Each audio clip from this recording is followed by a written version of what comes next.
Right, let's see if I'm live. Okay. Hello, D. Welcome to our webinar this evening. So you got Tiffany. Hello, Tiffany. Welcome to our free stimulus webinar. Vicky, welcome to the webinar. Andre, Tiffany, Keisha, Boss, Tori, Kaiser, another Tiffany, Kimberly, beautiful Miss Financial, Tiffany, another Tiffany. We got a lot of Tiffany's. Tiffany's popular. Hey, Tiffany, welcome from Cleveland, Ohio. Hey, my name is Rico McCameron. I'm president and CEO of a company called Nove. I'm going to be getting started here shortly. I got 8:59 Eastern time. And tonight we're here to talk about this $2 trillion stimulus package and what it means to you. So if you're just joining us, no matter where you are from across the United States, just tell us in the chat, where you're from. Just say good evening and tell us where you're from to welcome yourself. And we're going to get started in about 2 more minutes. Going to give everybody an opportunity to log on. If you haven't had a chance yet to share this link, make sure you go ahead and do so as soon as possible, because I have a tremendous amount of information to go through tonight in a very short period of time. And you don't want people, to catch the second half. You don't want people to log on at 9:20 or 9:05 even. You want them to be able to get all the information from beginning to end. And this information is really critical, for the next phase of what survival looks like for many people in our country. And it's very important for us to educate ourselves and to become more prepared for what's about to happen. There are people that are going to suffer over the course of the next 3 months to 6 months to 12 months, even, God forbid, 18 months or even 2 years. But there are also going to be people that survive and thrive through this time. So we want to be able to give you some of that information so you can kind of leverage the opportunity to be one of those people who thrive. So go ahead and make sure you text people and let them know, hey, jump on this webinar. I'm sorry I didn't send you the flyer earlier, but it's some great information. The government is giving out free money. But if you don't do what's necessary, you're not going to be able to get the money, right? So let's go ahead and make sure we share that with some individuals so we can go ahead and get right into this information. I'm going to give it about 60 more seconds. I see we got Atlanta in the house. We got Colorado in the house. Daryl from New York is representing. Ebony from New York. Daryl actually was from North Carolina. Colorado, yourself from Colorado. Brooklyn, Shiz from Brooklyn. He's in the house. Ms. Morrow from South Carolina, Chicago, Louisville, Kentucky, Akron, Ohio, Louisville, somebody else from Atlanta, Miami, Florida, Louisville, Kentucky, Colorado, Orlando, Florida, Atlanta, North Carolina. I mean, as you can see, we have people who are checking in all across the country to get this information. And I promise you, you will be not disappointed that you're going to spend the next several minutes with me getting this information, because it's definitely something that's going to prepare you to be able to take advantage of what's going on, to leverage the situation for you and your family. So I got 9:01 Eastern time. I'm going to go ahead and jump right into the information. I have another computer right here next to me where I can kind of monitor what's going on. But I also have a couple of administrators that's going to be joining me tonight, not here on the video, but they're remote, and they're going to be monitoring the comments and the questions that are going on. So as I'm going through some information, if there's something that I say that you have a question about that, potentially you want me to go deeper into, you can drop that question, and maybe my moderators can go ahead and give you an answer right away. Whether it's something that we can help you with as a company, or maybe it's a general question based on the information that I'm sharing. But the bottom line is you should congratulate yourself for being here tonight. Again, my name is Rico McCambry, and I'm the president and CEO of our company called Nove. I'll get more into who I am here in a little bit. But the bottom line is I want to jump right into this information because I got a lot of information to share with you in a very short period of time. Tonight, I'm not here to sell you on anything. Tonight, I'm not here to pump you up and motivate you. This is not a rah-rah session, but this is a session where I'm going to give you some information. And unfortunately, there's a lot of people who are suffering right now in our country. Just last week, there were over 3 million, almost 4 million individuals that filed for unemployment. And this past week, the numbers just came in, and over 6 million people have filed for unemployment. I think like 6.6 million people. So we're talking about over 10 million people have lost their jobs over the last 2 weeks because of what we're going through with this epidemic. And it's actually a pandemic, not only here in our country, but across the globe. And I believe that things will get better. You know, I totally believe and I have faith in God that, you know, we didn't come this far just to stay right here. I believe that this is only a temporary situation, just like other temporary situations that have happened in our history. Obviously, in our lifetime, we never seen anything like this before, but our country is resilient. Our citizens are resilient individuals around the world, and I feel like that we're pulling together more than we've ever pulled together before. But it's not just about pulling together. It's not just about having faith. What it's also about is about taking action. And tonight's webinar is to give you some information so you can kind of gather where you are and start taking some action. You know, I don't care if you're at the lowest point in your life. I don't care if you're dead broke, you're unemployed. Maybe you lost ambition years ago. Tonight, I'm not here to just talk about a stimulus package that the government is handing out. But what I want to do is also stimulate your mind. What I want to do is to be able to encourage you. I want to be able to educate you and give you some information that maybe you weren't aware of, opportunities that are on the table. And I also want to make it available to you individuals that's really going to help you take your life to the next level. And I'll tell my story here in a little bit, but I want to go ahead and jump right into the information. And I want to encourage you to be present, okay? Don't look at this webinar and have this in one ear pod, you know, and then AirPod, and then over here you're watching Netflix, you know, or you're playing video games and you're just listening to the audio. I want you to engage because it's critical that you really, you know, focus in on what we're talking about here so you can be able to not only improve your situation, but I want you to be able to get to the mind frame and the mind state where you want to be able to have more than what you need so you can help somebody else. And we're not just talking about finances, but we're also talking about information. You know, we're also talking about energy. We're also talking about a level of inspiration, how you want to touch people. And the reality is we can't help people change their lives unless we're changing our own life. So let me go ahead and jump into it tonight because I can go on. And the bottom line is, say not getting any sound. I see Deb say she's not getting any sound. Can everybody hear me okay? Just say, I can hear you, okay? If you can hear me, because I saw somebody said they weren't getting any sound. Okay, thank you, Destiny. I appreciate that. Thank you, Maurice, Andre, Phyllis, you know, that Tisha from high school. Thank you. You know, so man, it's so many people on here. You know, I really appreciate everybody joining in. But let me go ahead and jump into it. And if you're having an issue with your sound, you might want to check that out with your device, whether you're on a laptop, iPad, cell phone. I think it's a little gear at the top that you can actually click on to make sure your audio is coming out. So what are we going to talk about here tonight? We're going to talk about the difference between the CARES Act and the Disaster Relief Program for COVID-19. We're also going to talk about what this means for individuals, non-business owners. Most people are used to me doing webinars just talking about business, whether it's business funding, business credit, getting in business. But tonight, we're also bringing you some information for individuals that maybe never been in business before. You're just an individual, maybe you're trying to figure out, well, what's the next step for you to take control of your financial future with what the government is laying down right now. Also, we're going to be talking about when and how do non-business owners get paid. We're also going to talk about what this means for business owners, also what this means for sole proprietors, independent contractors, and the self-employed. Okay, what they just laid down is some information that literally has never been available for like sole proprietors and independent contractors and even self-employed people to an extent. So if you're able to get this information I'm going to give you here tonight and take a few steps, you'll be able to put yourself on track to take advantage of this information. Also, we're going to talk about tips to you know, get through this financial crisis and the coming recession. You know, it's okay for us to be optimistic, okay? It's okay for us to have faith. But what you got to understand right now, we're living in some unprecedented times in our country. And there are going to be some things that happen, you know, in this financial climate and environment that we've never seen before. And we got to be prepared. I want y'all to understand, I'm not here to scare you. What I'm here to do is to prepare you.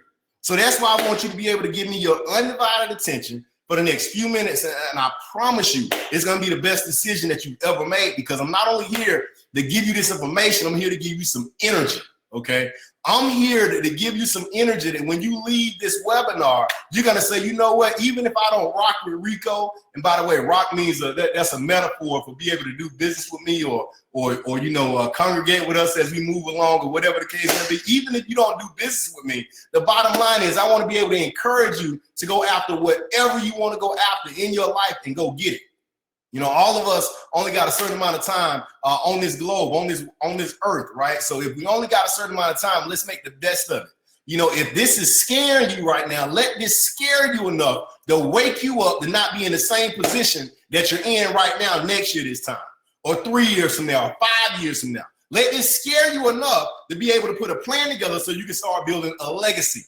Okay, so that's where the preparation comes in. We're going to get away from being scared, but what we're going to do now is get into being more prepared. So we're going to talk about some tips to make it through this financial crisis and coming recession. We're also going to talk about where do we apply for these loans and grants and other funding as well. Okay, so obviously this is me. Now, you know, this picture is a lot better looking because I actually need a haircut, you know, since we've been doing this social distancing and this shelter in place. I hadn't been out, you know, to get a haircut.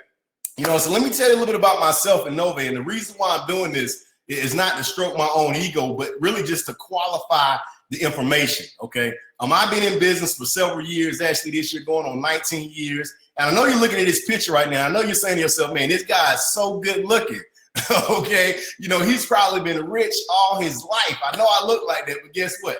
That's not true. You know, in fact, I come from very humble beginnings. I grew up in a single parent home on the south side of Atlanta. Moved down to Henry County when I started grade school, but I lived in a few different projects. My mother was a single parent. I didn't have a father in the home from the time I was born to the time I went off to college. And my mother taught me a lot about life, right? She taught me how to be independent. You know, she taught me how to persevere. She taught me how to be committed. She taught me how to treat people right, how to love God, keep God first. But the thing she couldn't teach me was how to become financially independent. You know, and she didn't teach me how to become financially independent because she didn't want to. But she didn't teach me that because she didn't know how. And if you can agree with that and something like that, you know, potentially happened in your life where you were raised by your parents, they were really good people and they taught you a lot about life, but they really didn't teach you about finances, not because they didn't want to, but because they probably didn't know. I want you to go ahead and drop that in the comments if you can relate to me, if you can relate to that. You have some great parents, some great grandparents, maybe some great uncles and aunts, but they weren't able to teach you how to become financially successful because they just didn't know. And my grandparents just didn't know. My great-grandparents just didn't know. So I was on a mission to be able to change that, you know, and I started throwing myself in personal growth and self-development. I started getting involved with organizations that taught me things about wealth, that taught me things about building my credit. And I started to change my life. I started my first business when I was 20 years old in 2001. I was part-time, you know, with this entrepreneurship journey, and I was going to college. And after my first year, I made about $50,000 or $60,000. And after my second year, I earned six figures. But by the time I was 25, I went from 6 figures a year to 6 figures per month in income, becoming a multi-million-dollar producer by that time. And since then, I've been blessed and fortunate over the course of the last 19 years to start, build, and run 4 multi-million-dollar companies. And it's not just because I'm good looking, right, and super smart, but because I've been surrounded by a great team of people. You know, my wife has been right here beside me the whole time, and she's the credit. And obviously God is the credit for putting people in my life and putting opportunities in front of me to help transform not only the way my life is, but also the life of many others who've been associated with what we've been doing. So we've been extremely blessed. I didn't finish college in my early 20s. In fact, I didn't go back to college until my early 30s because I kind of took a break from school early on because I was doing so well financially. And unfortunately, God bless her soul, my mother passed away when I was the age of 30 years old, but her dying wish was for me to go back to school to finish my degree because nobody else in my family, my immediate family, had ever graduated from college. So I went back to do that, finished with an industrial engineering degree, you know, by the time I was 32 years old. And, you know, just probably about a year and a half ago, I got my MBA, okay, and actually accomplished a 4.0 in one of the top MBA programs in the country. You know, was also selected to the #1 business honor society in the world called Beta Gamma Sigma. You know, if you look that up, you'll find some of my frat brothers like Alan Greenspan, a lot of the you know, top executives of Fortune 500 companies. And again, I'm not saying that, you know, just say who, everybody, shout for Rico. I'm giving you this because, there's a lot going on behind what we do. We're not playing with this thing. This is not a part-time gig. We're actually building an enterprise here. Voted top 10% of direct selling CEOs out of over 550 CEOs by Business from Home magazine. Featured in top in the Who's Who in Black Atlanta for over the last decade. They actually have a publication where they feature some of the top and most accomplished African Americans in Atlanta, Georgia. Also on the National Small Business Association Leadership Council out of Washington, D.C., where we advocate for small businesses all across the country. In fact, a lot of information I'm going to be sharing with you right here tonight is based off of conference calls and different web meetings that we've had with some of the leadership council across the country. We even had a conference call, with the president of the United States that was on that call. So I'm not going to say too much more about that. But the bottom line is Nove is the company that's my main focus right now. I have some business partners. I'm incredibly blessed. I feel like to have the best business partners in the world. I feel like we have the best staff in the world. We also have a team of affiliates. I feel like we got the best group of customers and affiliates in the world. The company was founded in 2014. We've been able to earn millions in revenue, and we're completely debt-free. And we initially started Nove back in 2014. Our whole focus was helping people with their personal credit. We were educating people on personal credit all across the country. We were helping them restore their credit, with different strategies and methods. And we've been able to help, individuals delete more than 1 million items, 50,000 plus clients. And now we've gotten in over the last couple of years, helping people develop business credit so they can go out here and get business funding, not attached to their Social Security number. So my whole goal, the goal of my partners, the goals of our affiliates across the country is to educate and service millions of people all across this country. Why? To improve our communities.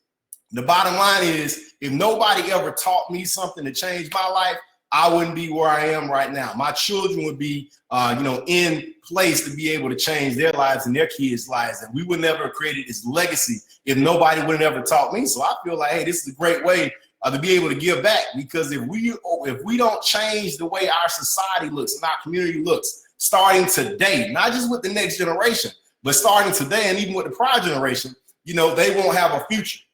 So I really encourage each and every one of you, even if you never got involved with our company, to be able to, become a voice that motivates and encourages people to do better and to get educated about their finances, their credit, to be able to live the life that they deserve. And that's what we do here with our company. But enough talking about Nove. Let's go ahead and get into this information that you're here to hear about. What I want everybody to do as we get into this information is go ahead and text the keyword new money to 94253. And the reason why I'm asking you to do this, and for people who've been following us, people who are in the company, they're going to do it anyway because they trust me, they know me. Some of y'all just meet me for the first time and you say, man, your story sounds great, but bro, I don't even know you yet. Okay, so you'll get to know me as I go through this. But even if you don't do it right now, I want you to jot this down, because as we get more and more information and more updates, okay, from the government, from the Small Business Administration, from the Internal Revenue Service, from the Treasury, from these different lending partners that we have, as we get more and more information, we're going to make sure we keep everybody up to date with what's going on. So I want to make sure that everybody has an opportunity to stay connected in what we have happening. And I'll pull this up again at the end, but at least I want to get everybody an opportunity to go ahead and join that text list. First things first, some of the details I'm going to be sharing with you are still being worked on to this point. It's amazing how quickly that they threw together this bill. And the reason why they threw together this, what they call stimulus package, and put it together was try to get this money out here for people who are suffering. I mean, I don't know if y'all know it or not, but a majority of our country live what we call paycheck to paycheck. And a lot of people actually are paying last week's bills with this week's money. So if people are laid off and they don't have a job for 2 or 3 weeks, they're in a situation, where things can get really crazy.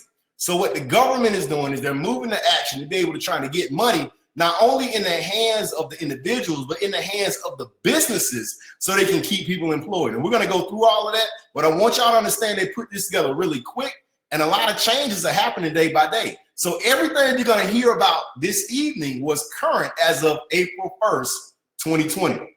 So if you watch this video in the future and you say, Rico, man, some of that information was wrong, it was outdated, well, that was because this video was made on April the 2nd, and the information and the content within this PowerPoint I collected over the last several days and got it ready, as of April the 1st. But what I want y'all to know as we're going through this is I want you to have in mind that you got to get a good accountant or a CPA, okay? A good accountant or CPA, have them ready because you're going to need them to be able to maximize the amount of money that you want to get out of this deal. And believe me, there's a lot of money to be gotten if you play your cards right. So check this out. This link on the bottom right here, and you can't copy this or click this, in the webinar, but this is where you can find this actual bill, okay, the 2020 CARES Act. And we'll talk about what that is here shortly. But the bottom line is this thing is 335 pages long. So my whole goal was to be able to put together a webinar that is basically giving you a summary of what's in this document that's 335 pages long. So if I seem like if I'm going a little fast, you got to understand I'm getting through the information so everybody can get it, right? And you'll be able to go back later on and potentially watch a replay and have access to this PowerPoint. But I want you to be able to take notes so you can really embrace and catch what I'm talking about. So you can go back and study it tonight, study it tomorrow. If you got some questions, you can get with the person who referred you. But the bottom line is we want to make sure that we educate you on what's going on. Now check this out. On March 27, 2020, which was just last Friday, the president signed the Coronavirus Aid, Relief, and Economic Security Act. That's where the CARES Act comes from. You see the C-A-R and the E and the S, right? That's the CARES, Coronavirus Aid, Relief, and Economic Security Act. Now, the $2 trillion aid package will provide financial aid to families and businesses impacted by COVID-19. That's the coronavirus pandemic that we're dealing with right now across this country and even across the world. But this act was signed for the United States of America. The CARES Act builds on the two former pieces of legislation by providing more robust support to individuals and businesses, including changes to tax policy. So that's major. Now, I'm not going to get into all the nuances of what we're talking about. My goal was to take all of this information over the past couple of weeks and really truncate it down, right? To information that's most relevant to you so you can be able to have an understanding of what's going on so you can know how to take action. But it's important to understand that prior to the CARES Act being passed, we had this disaster relief program that had been put out there, and it was $50 billion. So when I was talking about, the difference between the CARES Act and the disaster relief program was the disaster relief program was out here and it was available to apply for before the CARES Act was actually passed. So what happened with this is it built on that legislation that was already out there to provide more money. So where is this $2 trillion going?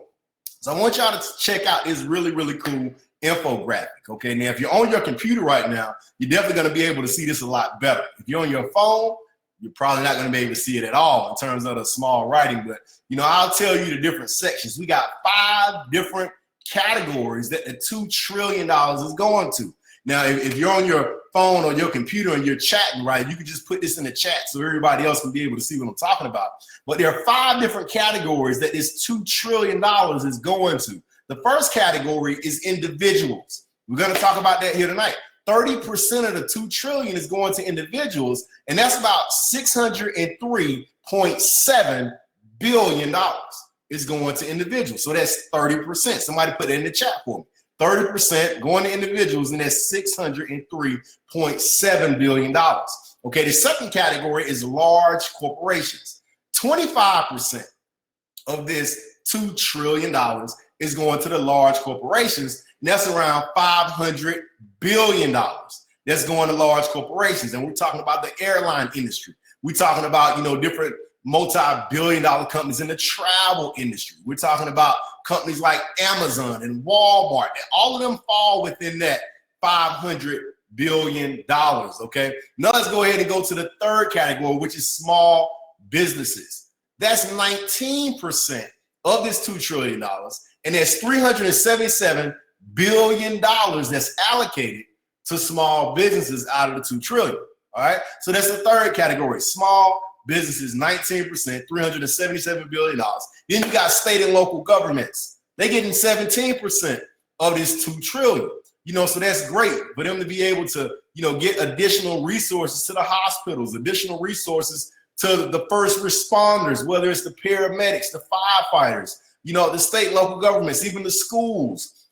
things of that nature. So that's $339.8 billion. And then lastly, you got public services. They're going to get 9% of this, okay? And that's a $179.5 billion, okay? Public services, 9%.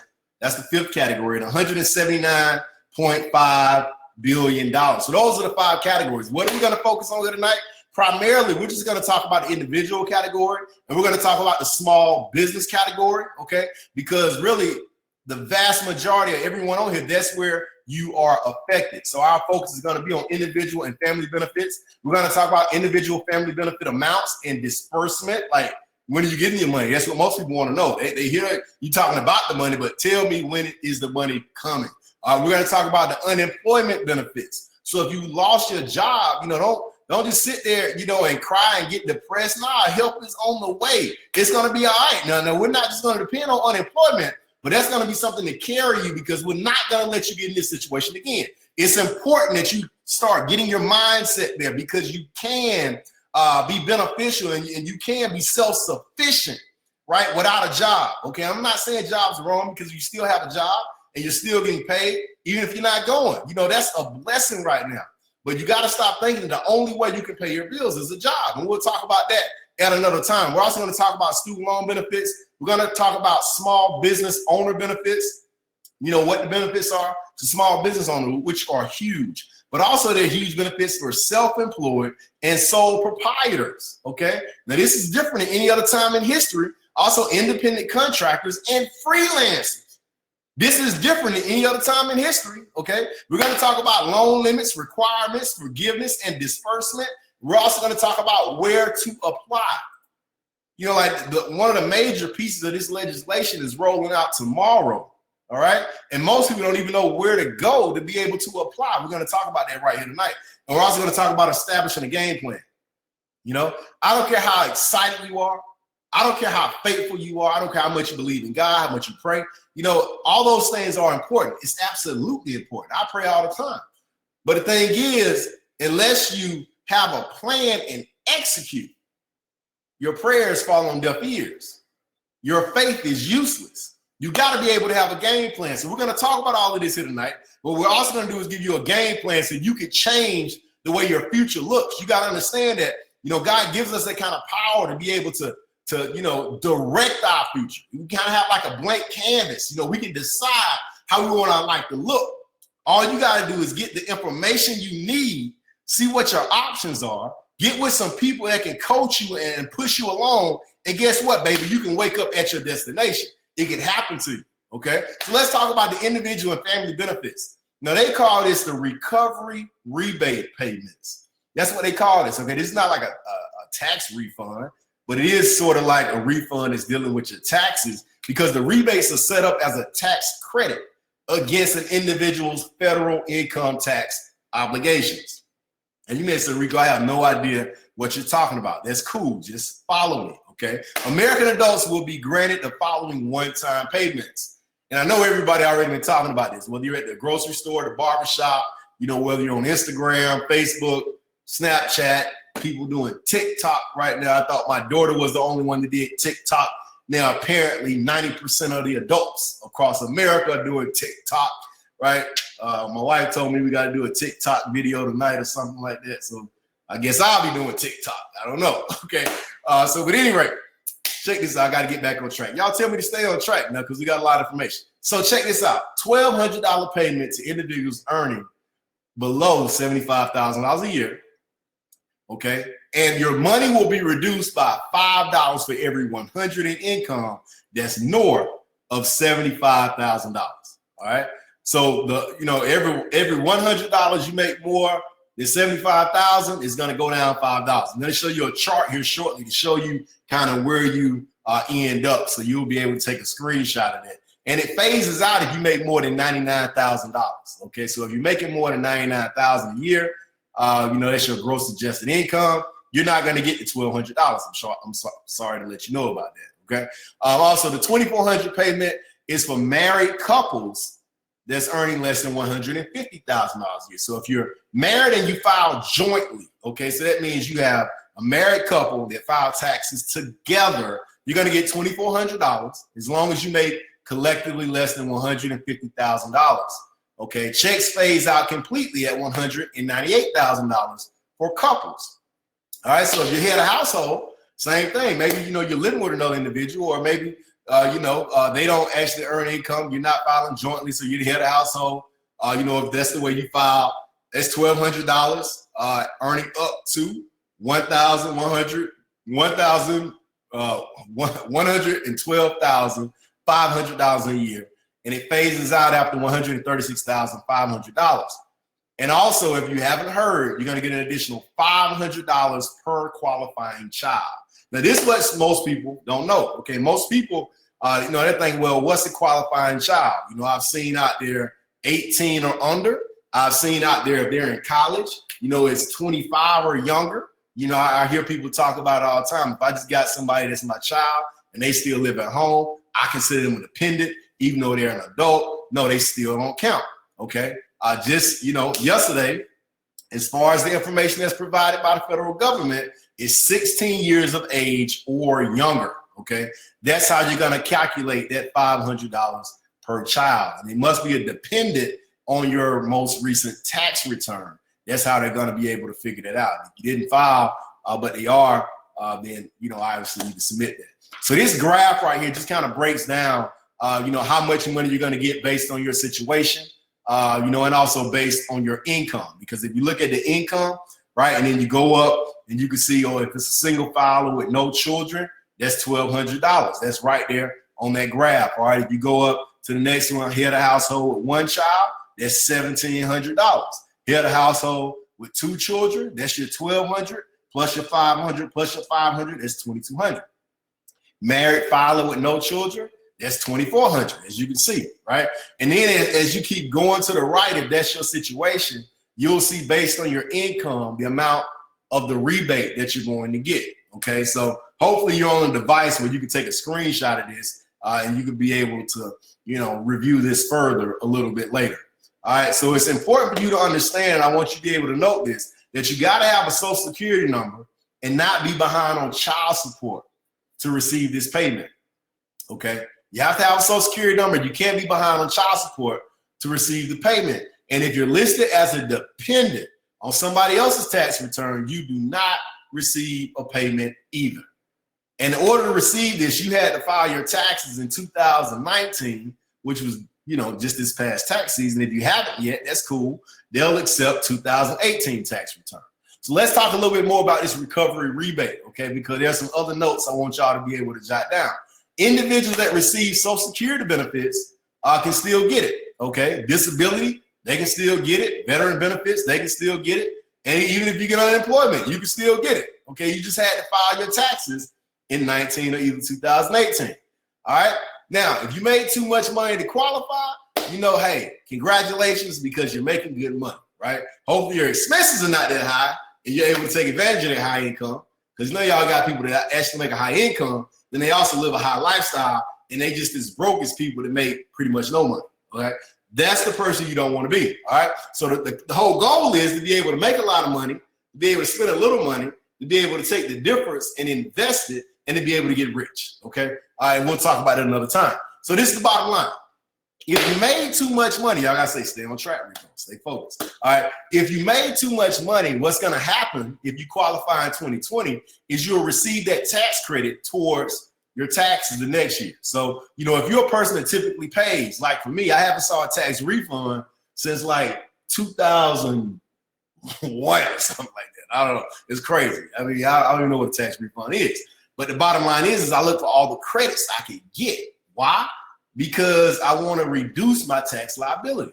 So, if you made too much money, that's cool. But if you qualify in some respect, then they'll credit that to your taxes the next year, okay? When will the payments arrive? That's what people want to know. When will the payments arrive?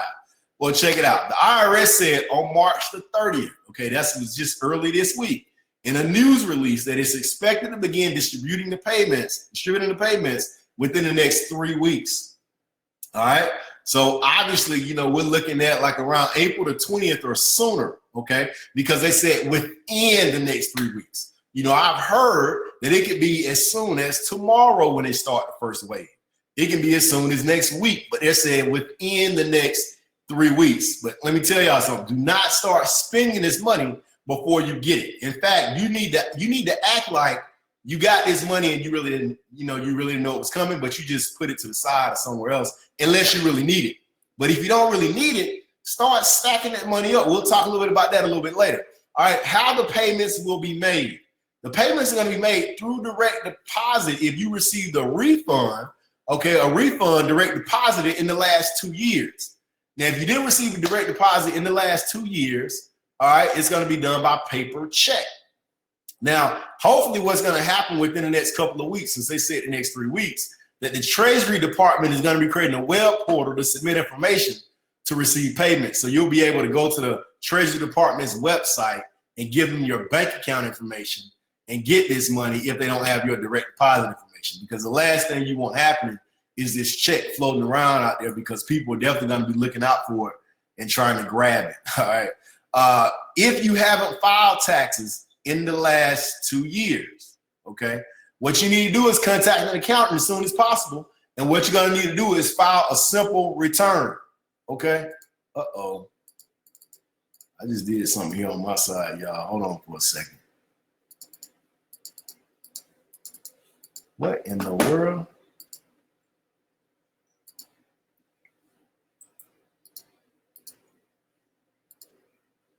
All right, here we go. I'm back. Okay. So you need to file a simple tax return, all right? And basically, you're just going to be claimed. That's how you're going to be able to claim your rebate and get it quickly. But you need to be able to claim it by December 31st, in order to qualify for it. So the bottom line is you need to do that as quickly as possible. Contact the CPA, an accountant, tax service, and tell them you want to do a simple tax return for this year or 2018. So let's talk about unemployment insurance. This is really critical for individuals who are out here, and have lost their jobs. Very unfortunate situation. But the stimulus they put out the money to be able to help individuals try to reach their full salary as closely as possible. So on top of, whatever your unemployment is, they're going to be paying up to $600 per week. Okay. In addition to your unemployment, up to 4 months. Okay. Now this is going to boost individuals in terms of their income, and again, help them get as close to the median weekly wage as possible. All right. So some people may end up coming out better this way than they did with the money they were actually making on their job. So benefits are going to actually last longer too. Okay. Benefits are going to last longer. Regular state unemployment eligibility is usually 26 weeks. It has been expanded additional 13 weeks for a total of 39 weeks. All right. So that's really good. Give you an opportunity to be able to still pay your bills and things of that nature. But obviously you want to be trying to working on something else. So again, you won't face the same situation if this thing ain't over. I don't want y'all to get comfortable, because you got to understand, if they're saying 39 weeks and if the government really comes through, you can't be so comfortable to the fact that you continue to spend that money and not do anything else. Like, this thing is going to go away and 39 weeks is over, and then you don't have what's necessary to be stable or to be ahead. See, that's how you got to think. You got to start thinking about being ahead. Stop thinking about being on time. That's one of the things I've always, the kind of discipline I've always had is being on time, or being just enough wasn't never good enough. For me, I always thought about being ahead. See, because I understood that if you get ahead, sometimes when life ain't treating you so nice and you get a little bit behind, since you were already ahead, you still gonna be ahead. I hope y'all caught that. I gotta go because I got so much to talk to y'all about. I ain't got time to really give it to y'all like I want to give it to y'all, but I hope you caught that, right? The package expands. Thank you, Tanya, saying stay on track. I appreciate that. All right. The package expands unemployment insurance to those who don't typically qualify. All right. So check this out, y'all. If you a gig economy worker, like an Uber driver, a Lyft driver, independent contractors, maybe you're involved with a network marketing company, or you're a freelancer, you're self-employed, maybe you're a barber or a beautician, maybe you're a landscaper, right? if you have been affected by the COVID-19 and you can't perform your duties, now you can file for unemployment. Man, this is major, okay? This is major. Individuals who haven't been laid off but can't work due to a variety of reasons that we were just talking about are eligible to receive unemployment checks. These reasons, which include a case where you may be diagnosed with COVID-19. Maybe you've been awaiting the diagnosis or had a family member that was diagnosed with the disease. You still can file, even if it's not you being diagnosed. Individuals who were scheduled to start a job but could not because their future workplaces had to shut down due to COVID-19 pandemic, also being eligible. Individuals who had a household died due directly to COVID-19. And also maybe you can't go to work because your children are out of school and you got to stay home. Guess what? You can file for unemployment. Workers who are furloughed, okay, but haven't been fully laid off, they're also eligible as well. All right, and there's typically a 7-day waiting period before unemployed worker can get benefits, which is the standard feature of most states' unemployment systems. Well, check it out. That's being waived. Okay, so again, if the government comes through on this, this is an incredible addition, to what was already out there, and hopefully all the 10 million people that's been affected by this terrible pandemic that has filed for unemployment to be able to get what they're looking for and what I just talked about. Check this out, y'all. There's also relief for individuals who owe student loans. Okay, the Department of Education implemented student loan relief measures just this week. The stimulus package expands those measures, giving protection to borrowers pursuing loan forgiveness programs and those who have defaulted. Okay, all right. Now, so we want to go ahead. You might want to go back and read the provisions. But if you defaulted, mean you haven't been paying, or if you have a loan forgiveness program, that you trying to get involved in or pursuing or payment plans and things of that nature, interest will not accrue on the federal student loans from April of this year through September the 30th, and no payments must be made. All right, so that's great. All right, in addition to that, it's not going to hurt your credit. Even though payments are suspended during the time period, the Department of Education will treat it as if the borrower made a payment toward your loan. Borrowers who are in loan rehabilitation programs will also have the suspension period count towards the rehabilitation. Now this is really exciting right here at the end of the day for people who are going through that program, because obviously there's things you have to do, there's payments you have to make, and if you end up breaking that program, then you may be kicked out of the program, which means you still would default on your loans, and your finances and credit will be all kind of jacked up, right? But now with this program, they're allowing the payments to be suspended and actually being able to let you keep that time for the program. Like I said, your credit reports and scores will not be impacted during the suspension program. But listen to this: wage garnishment and tax refund seizures will be halted during the forbearance period. Now, I know some people on here like, man, they've been praying for this, they've been holding off on filing their taxes because they just knew they were not going to get their taxes because they owe the government for their student loans, but they have halted all tax refund seizures. And this is even better. The Department of Education announced just last week that they're going to be refunding approximately, listen to this, $1.8 billion in offsets to more than 830,000 borrowers. So that means you all who applied and you were trying to get your tax refund and you were counting on your money, and then you didn't get it, or either you got a much smaller amount because you owed this money to the federal government for the student loans, and you were mad for a period of days, you probably want to go find somebody, right? But guess what? You're going to get all that money back. So that's amazing, and that's going to be a blessing for so many people who are counting on that money. But I want y'all to understand, this is like another chance. This is like a breath of fresh air for you to be able to get your situation together.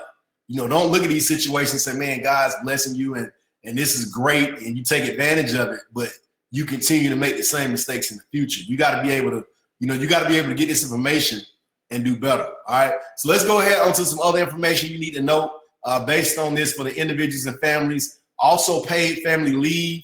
You can get up to 12 weeks of family leave, with the first 2 weeks being unpaid if they must stay at home with children whose schools and daycare centers have closed because of the pandemic. They're going to be getting 2/3 of their pay with up to $1,000 a week in max pay for family leave. Okay, that's what the stimulus is paying for with this. Also 80 hours of paid sick leave at full pay, capped at $511 per day if unable to work due to medical quarantine or treatment of COVID-19. So, you know, that's basically 2 weeks of paid sick leave, you know, if you end up getting COVID-19. And that's basically guaranteed by the federal government. And I believe the way this works is you're actually going to be paid by your employer, and your employer is basically going to be reimbursed for that. So they actually have to file for that. Okay. Check this out. Mortgage and renter relief. You know, and I'm hearing this from a lot of our friends I have who invested in the real estate market. They're terrified right now because, you know, they have a large part of their portfolio in real estate, and they, you know, have been building a portfolio based on the rents they receive. And because of this economic downturn, many people are looking not to pay their rent. You know, but this will be somewhat of a relief for some individuals depending on how they finance those mortgages. But borrowers with federally backed mortgage loans experiencing hardship due to COVID-19 can request a forbearance on their payments for up to 6 months. Now, during this time, no foreclosures or evictions from multifamily buildings or single family properties with federally backed mortgages can take place. Okay. So some of you that may be renting, you might need to have that conversation with your landlord, especially if you're in a position where you can't pay. Now, I want everybody to understand, if you're in a position where you can pay, you know, and if you're not, and you're trying to leverage what's going on with the COVID-19, that's really hurting the circulation of the economy, and really making sure that people can maintain their jobs and different things like that. And I don't really mean to get into trying to make you feel bad, but the bottom line is, if you can contribute to the society, be a contribution, okay? Retirement plan changes. 10% of early withdrawal penalty is waived right now, okay? For all COVID, coronavirus related distributions of up to $100,000, all right? So that's up to 100 grand. So if you want to take out 250,000, then you're going to be subject to the 10% on an additional 150,000. But the sum withdrawn may be contributed to a retirement account within 3 years to avoid being taxed at the ordinary income tax rate. So not only do you have to deal with the 10% withdrawal penalty normally, you also have to deal, you know, with the fact that you're getting hit with the ordinary income tax rate. But if you take the money out, let's say you just want to sit on it and use it to pay some bills, but you can get the money back up and put it somewhere else in the next 3 years, you won't get hit with the income tax rate, and you won't get hit with the 10% penalty as long as it's you know, below $100,000. And the limit was $50,000 to be able to take out. Now they raised it temporarily to $100,000. And also, if you haven't filed taxes in the last 2 years, again, as I said earlier, contact an accountant, CPA, tax firm, you know, who's ever doing taxes, tell them you want to file a simple tax return as quickly as possible. The deadline for claiming this rebate that we're talking about is December 31st of this year. All right, but the longer you wait, the longer it's going to take for you to get your money. So you want to do that as soon as possible. All right, so let's get into the small business benefits. All right, now, if you've been on here and you don't own a business, you never owned a business, don't get off here now. Let me tell you why. Because you want to eventually own one. You may say, Rico, I don't know anything about business. Neither did I. When I went into business, I knew nothing about sales. I knew nothing about marketing. I knew nothing about leadership. You know, all I knew was I had ambition to want to learn. I had ambition to want to change my life. I had ambition to want to leave a legacy. And because of that ambition and me receiving the right information, you know, God willing, I was able to change my life.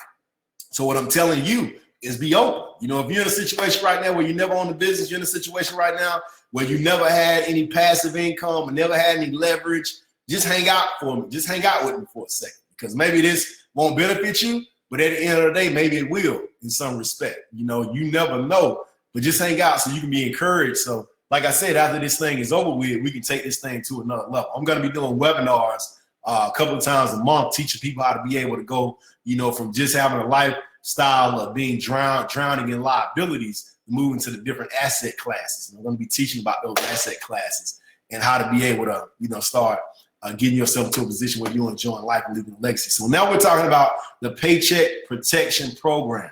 That's PPP loans, okay? The Paycheck Protection Program, which is really the highlight right now, you know, of this $2 trillion stimulus package, authorizes up to $350 billion in forgivable loans to small businesses to pay their employees during this COVID-19 crisis.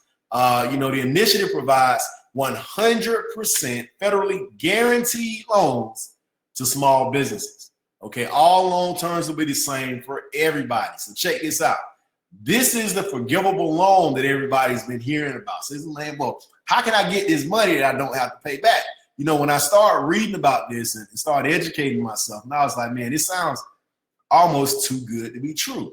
I understand what they're doing here, right? And I'm with it 100%, because at the end of the day, if they don't do this, I really don't know what they could do, right? Because there's so many people that are in a place where they've never seen before, including the leadership of companies, the leadership of the country. There's so many people that don't know what the heck to do.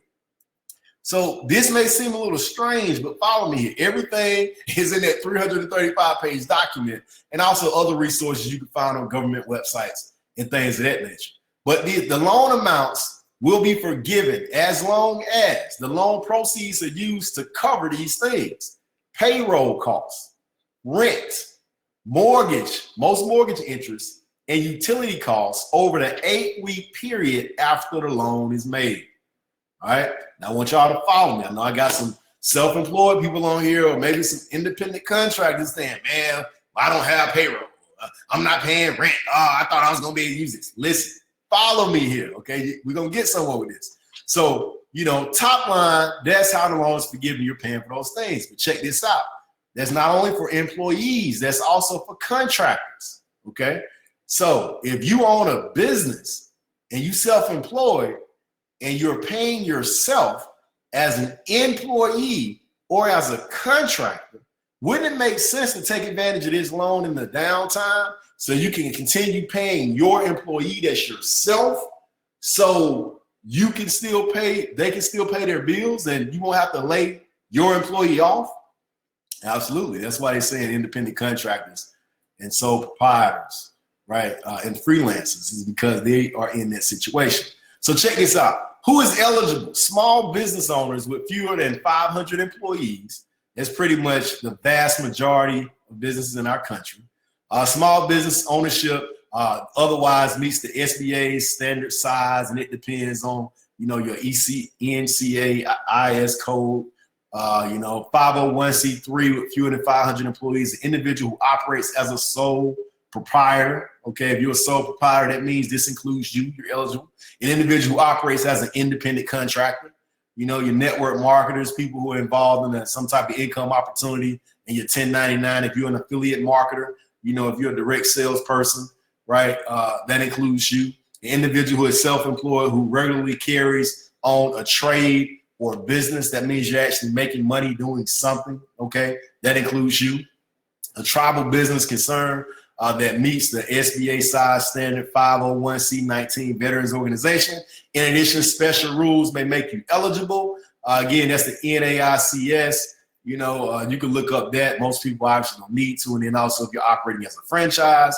But check this out. The next question is, well, how much can I get? Rico, all that sounds good. See, Elle say, show us the money. And so she said that even before this slide came up, okay? Well, here goes the money, Elle. All right. Loans can be up to 2.5 times the borrower's average monthly payroll cost, not to exceed $10 million, okay? So 10 million is the max, all right? And obviously you're only getting that if you're like, you know, a pretty well-established organization. But how do we calculate this? All right? So, well, all it is your payroll costs, okay?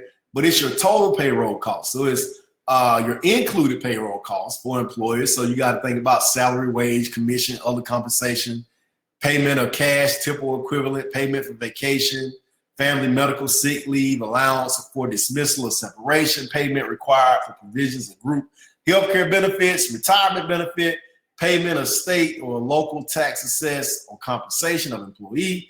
Then if you're a sole proprietor, independent contractor, self-employed individual, it says the sum of payments of any compensation to or income of a sole proprietor or independent contractor, that is wage, commission, income, net earnings from self-employment or similar compensation, is an amount no more than $100,000 a year. And then also includes excluded payroll costs, which is basically if you make, or your employee, or if you make more than $100,000, that part above $100,000 won't be included.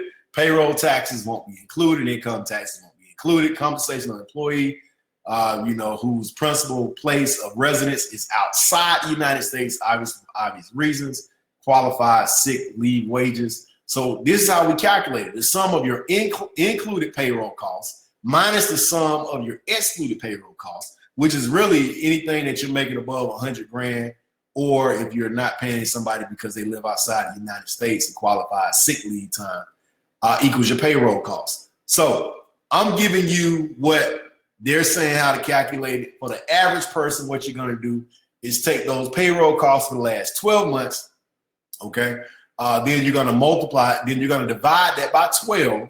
That's going to give you your average payroll cost. And then you're going to multiply that times 2.5, all right? That's going to give you the maximum amount. That's going to give you the amount that you can actually borrow. And that may even consider based on expenses as far as rent, utilities, things of that nature, to increase it even after that point. But that's the general rule of thumb, 2.5 times what your payroll is. So you likely have to certify certain statements, such as you were in business prior to February 15th and you had employees at that time. Remember, employees could be yourself, okay? You will have the proceeds of the loan to pay employees, rent, utilities, and or mortgage. Okay, so, obviously you're saying you're paying your employees, you're paying your rent, you're paying your utilities, and mortgage and whatnot. So that's what you're going to have to agree to on this form.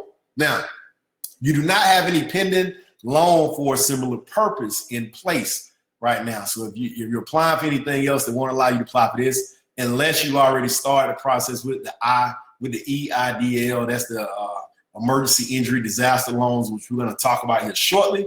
But if you've already applied for that, which most of you, if you kind of been hip to the game, you've already done that. The PPP loans just came out like 2 days ago, okay? And actually, you can't even apply for that yet. Application is supposed to start tomorrow. I haven't had a chance to check the website today, but it may get extended in terms of, delayed rather, in terms of when they're going to allow people to start applying because of the complexities of how this is going to happen. I'll tell y'all about that shortly. If you're a sole proprietor, independent contractor, self-employed, the lender may ask for other documentation such as 1099s and tax filings. So you got to be prepared to be able to show that. So what are the long terms? Interest rate of 0.5%. All right.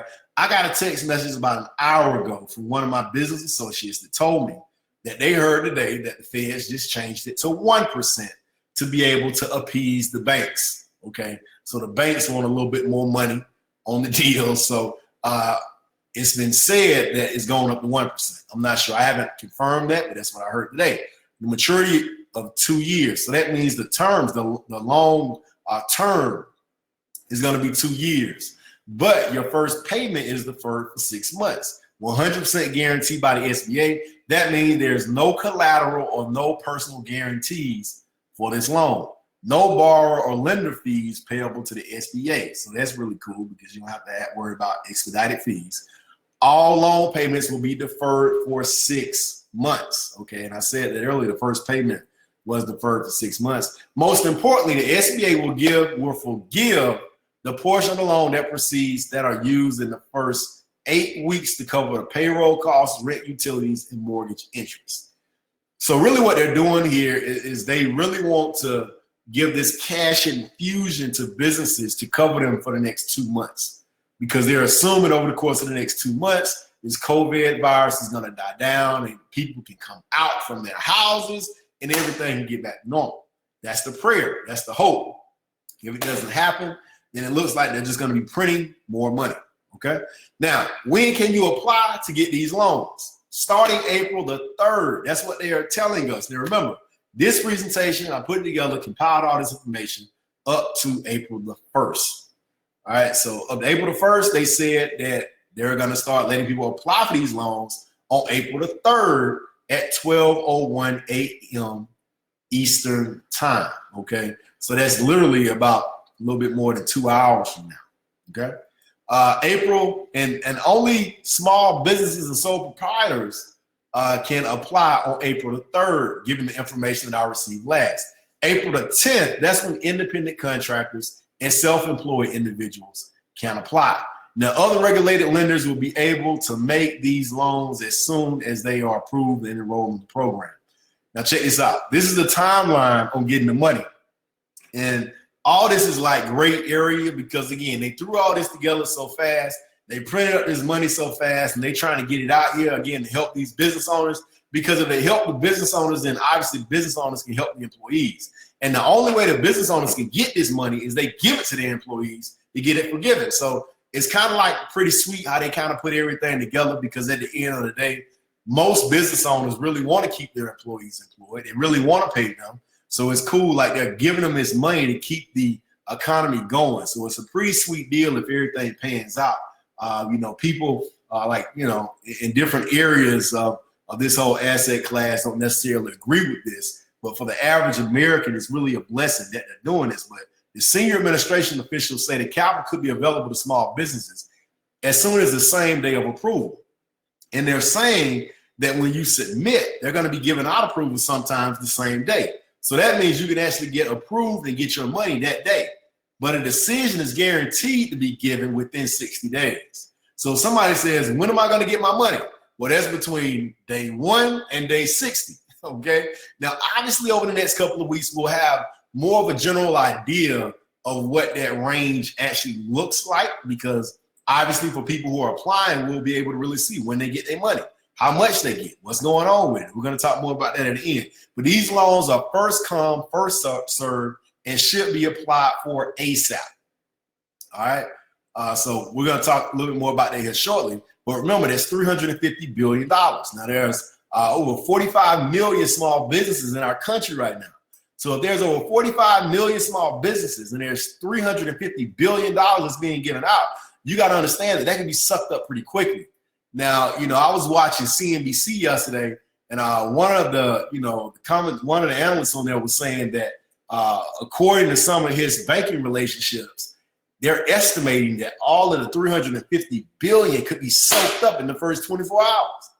Now that would be incredible if that happened, but they said if everybody don't soak it up in the first 24 hours, certainly potentially the first week. So hopefully that's not the case. So our independent contractors and small and self-employed individuals will still be able to get access to this money. But it's important to understand you got to be able to apply as soon as possible. Okay. Well, where can you apply? All right. So you can apply at local FDIC insured banks that have already been dealing with the SBA. So most of your big banks like Chase, Wells Fargo, Bank of America, BB&T, most of your local credit unions, you can do that. But obviously, who wants to go in to these places? And obviously, most of the banks are closed anyway.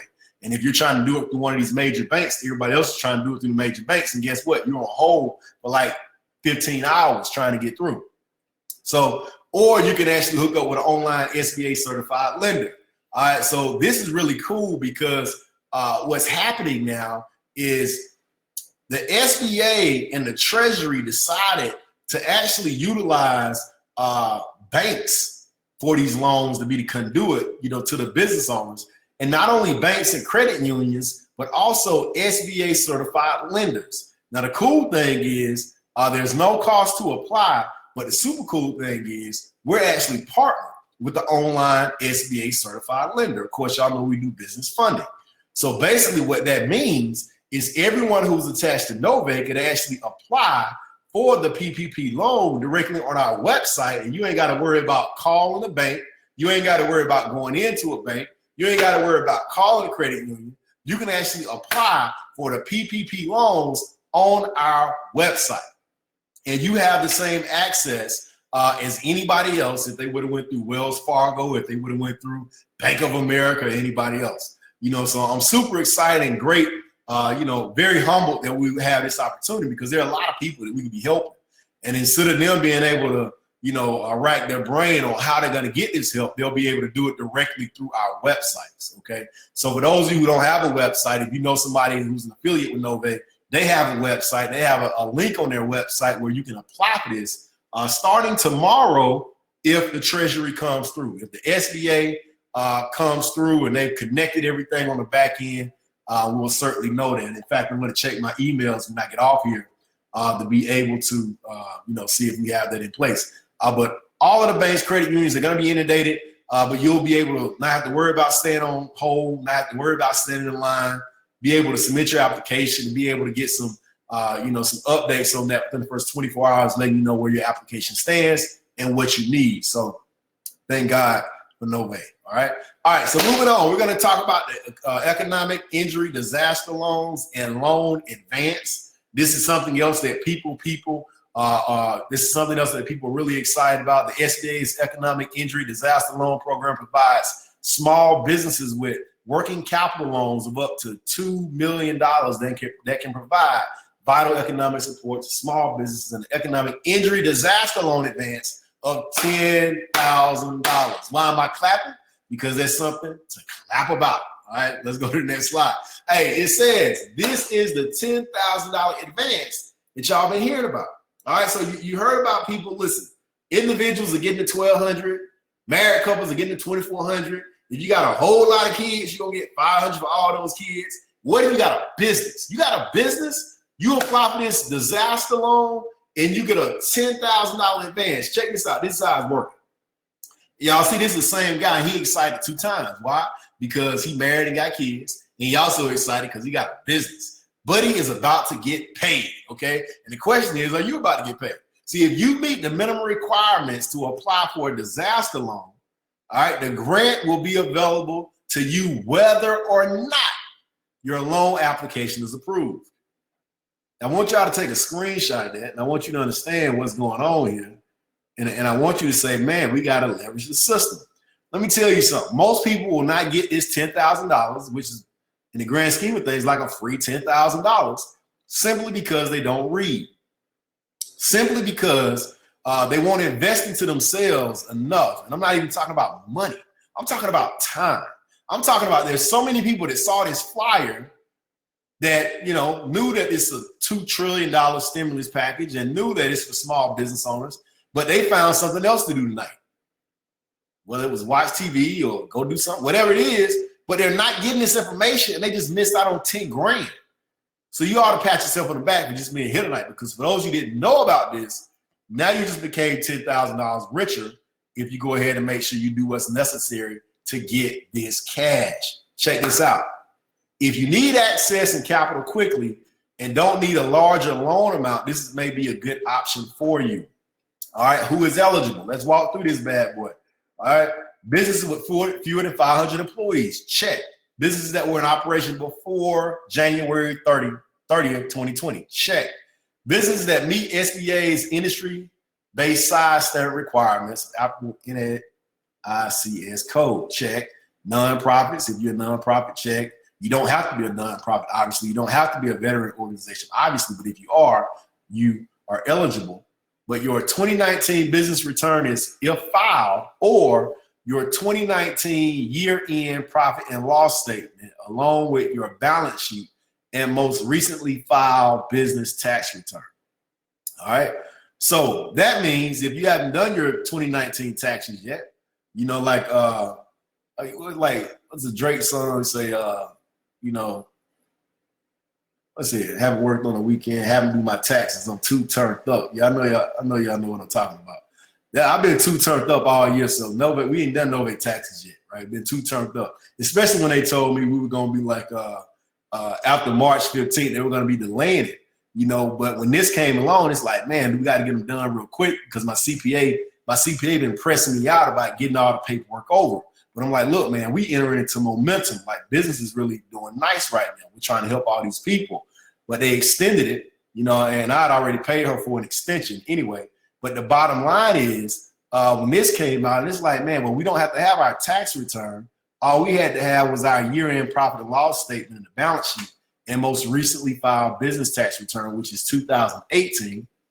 Okay, so that means if you're in business and you want to have this and you want to apply for the economic injury disaster loan, which, by the way, is what you have to apply for to get the advance, you want to go ahead and working on your paperwork they're talking about right here, so you can make sure you get this money. Okay, 2020 year-to-date profit and loss statement as well.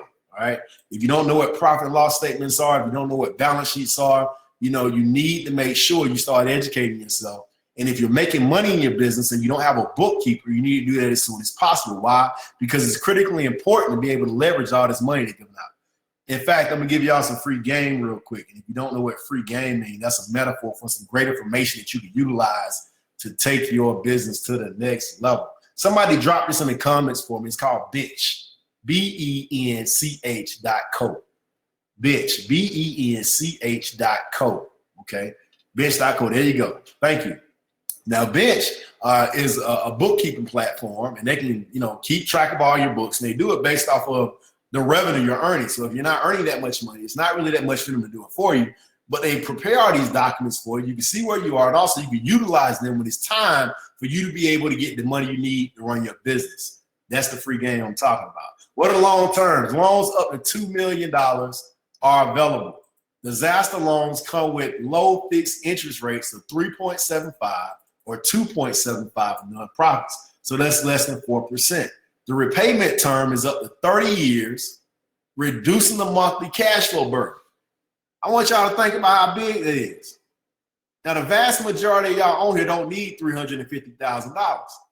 But check this out. If you did get a loan for $350,000 for your business and they approve you, guess what? Your payment is only $1,600 a month. So let's just say if you just took that down by 10%. You took that down by 10%, that's a $35,000 loan, and your payment is $160 per month. Now, how many of y'all can use $35,000 right now? See, this is the reason why you got to start learning business. If you don't understand business, this is why you got to put yourself in an environment that forces you to create a discipline to build wealth. Be in an environment that forces you to create a discipline to start building a legacy. Okay? This is what we're talking about here. All right, so there are no prepayment penalties. Although interest will accrue, payments may be deferred for 6 months. All right, the money is available in all 50 states. No matter where you are, you can get access to this. The time and business requirement has been waived. Wow. Most SBA loans, minimum 1 year, some 2 years, some 3 years, some 5. Okay, but the time and business has been waived. But this is the part that starts choking some people up. Now, they may relax this a little bit. And in fact, we haven't even seen this as a standard yet. But I want to encourage you all, if you don't have good credit, if you don't have business credit, you better start working on it. Let me tell you why. They're going to be giving away a whole lot of money with this $350 billion, okay, with the PPP loans. But also this loan, the disaster loan, started at $50 billion. What y'all got to understand, the disaster loans were the first program to come out before the stimulus was passed. They started with $50 billion. Now they've added up to get to almost $150 billion because there's money attached to this loan that's outside of the stimulus package. But generally, to qualify for SBA loans, generally, the credit score minimum is like 640 to 680. And also something that people don't know, with SBA loans, you got to have a business credit score. Okay, there's a business credit scoring system called FICO SBSS. Okay, that's a small business scoring service. You got to have a minimum score of 140 to be able to qualify for an SBA loan. Now, again, hey, they haven't necessarily said you need these standards, but typically that's how it is with SBA loans. Now, you'll have all the way up until like the end of the summertime to apply for these. So if you don't have good credit now, if you don't have business credit now, you need to start working on that, whether that's you as an individual, whether you're doing the research, or whether you're getting with a company that can do it for you so you can be positioned to get these disaster loans because, again, this is free money that's out here. So what is required to qualify? We already talked about credit history. You got to have good consumer credit and business credit that's acceptable to the SBA. Repayment. SBA must determine that the applicant business can repay the SBA loan based on past revenue and business credit history. Now, again, they may relax some of these requirements over the course of the next few weeks. As of April 1st, they weren't relaxed, okay? But as of next week, maybe they will. I guess it's depending on how many people start qualifying. It's like a first come, first serve type thing. So what y'all got to understand is that if you are preparing, like we've had thousands of customers that have came through our company and were involved in our program, some that was signed up for a few months and they got the result they were looking for, and some that's been customers for 2 or 3 years and now they're just getting the credit they've been looking for. But the bottom line is now they're in a position to get approved for these types of loans because now they have great personal credit and now they have great business credit. Now they didn't necessarily need the credit at the time, but what they were doing was getting ahead. Remember what I was talking about earlier? Remember earlier I said the reason why you want to get ahead now is when times when life ain't treating you so good and you get a little bit behind, you'll still be ahead because you was already ahead.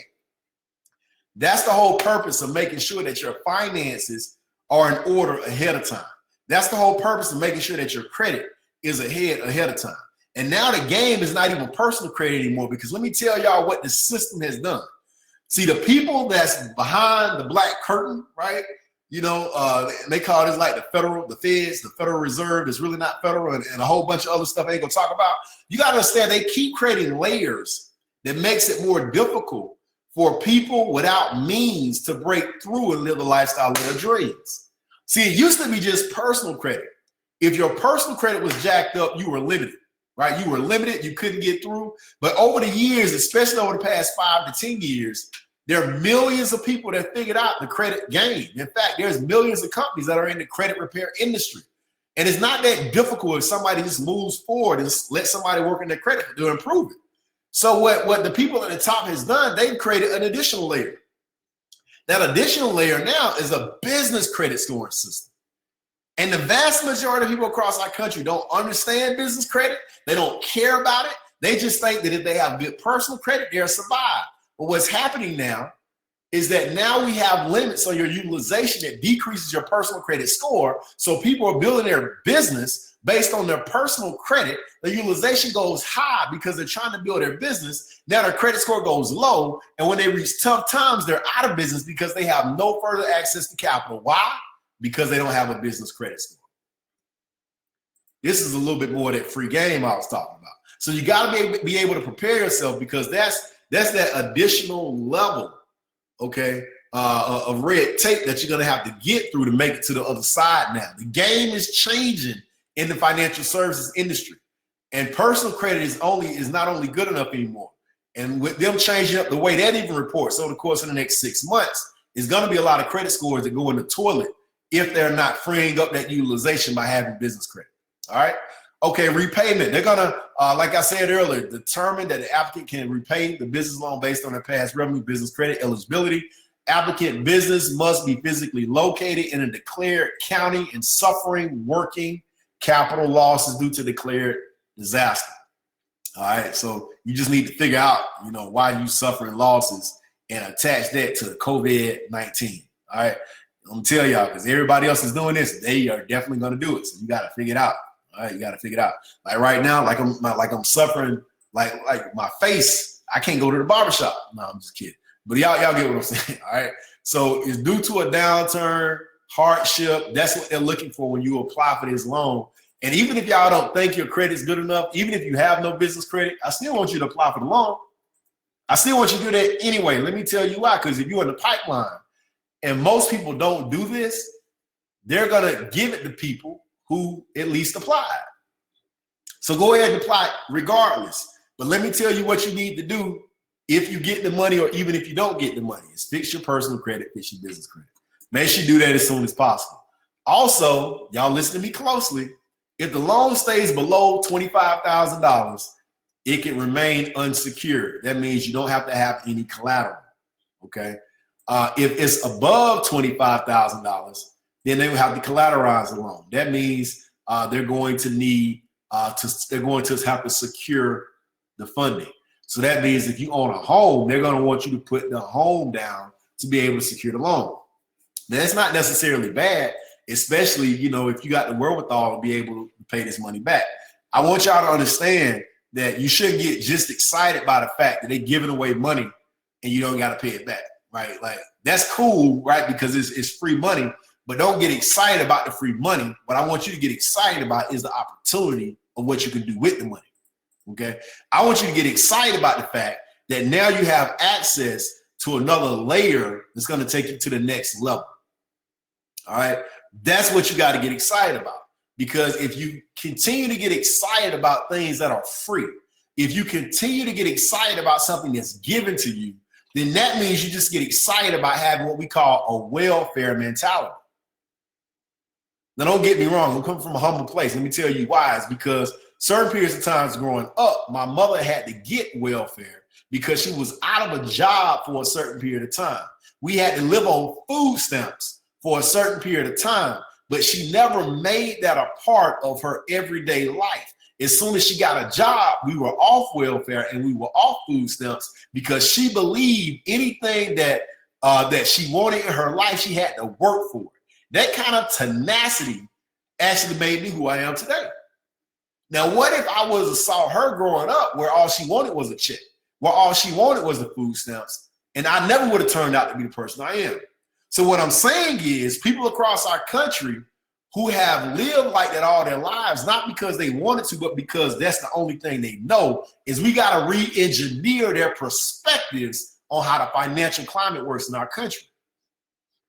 Now, hopefully y'all can appreciate what I'm sharing with you here, because I want you to be able to pay this forward to somebody else. They should have stopped giving us food stamps and welfare money. What they should have gave us was more education.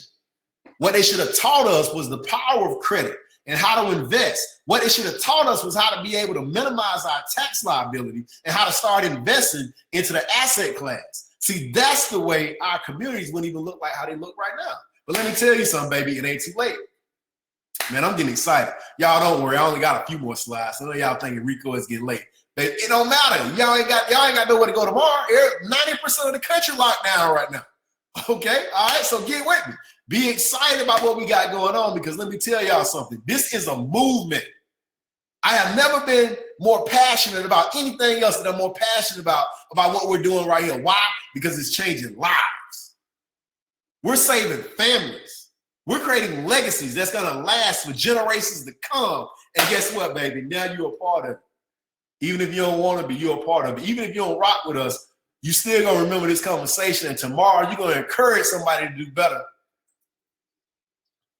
Yeah, I love what we do. All right, so moving on. 60 days or later on child support payments, federal debt judgments, federal tax liens, that also will cause denials as well. So what you want to do is make sure that you get your situation together, when it comes to that, okay? All right, so when can you apply to get this loan? You can apply right now. All right, like right now, there's literally a place where you can go to apply, and I'm going to tell you where that place is here shortly. If you meet the qualification criteria to apply for the EIDL loan, that's the Emergency Injury Disaster Loan, submit an application to the SBA, you will receive a $10,000 advance. They're saying within 3 business days, okay?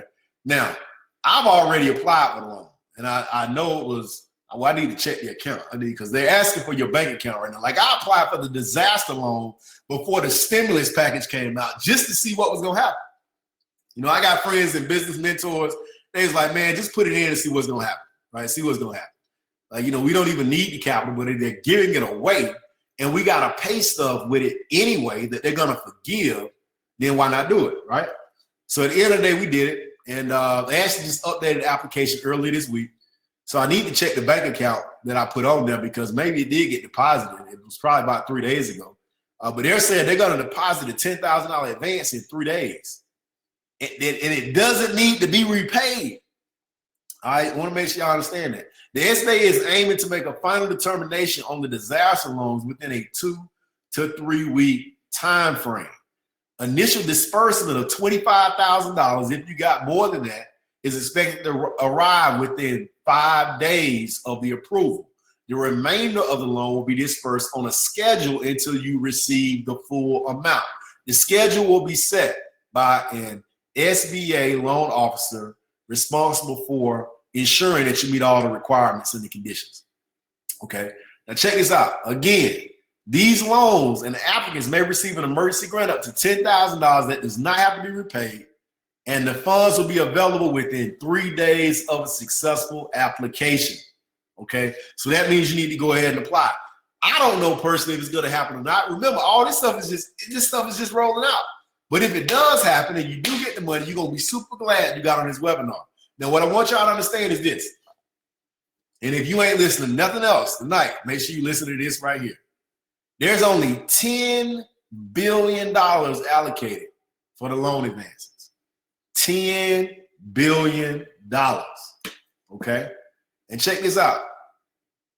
If it's $10,000 advances, if you divide 10 billion by 10,000, that gives you 1 million.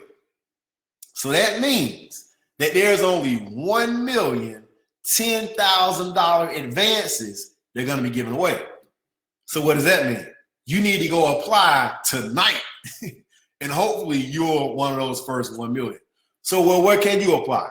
Now, we got a place on our website where you can as well, but I'm going to give you an additional link because this goes directly from the Treasury. This money is not even coming through the SBA, through the banks, and through Nove. No, we just have a link on our site because we have a whole section. It's COVID-19 resources, where you can get that direct link to apply for the PPP loans, but also a link that you can apply directly to the SBA site for the disaster relief loans.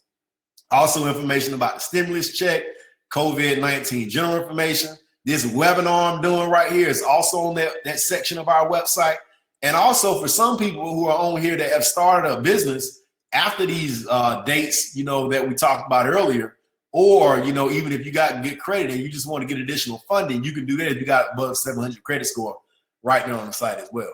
But check this out. Do not go to the banks or call the banks trying to apply for the EIDL or trying to get a loan advance.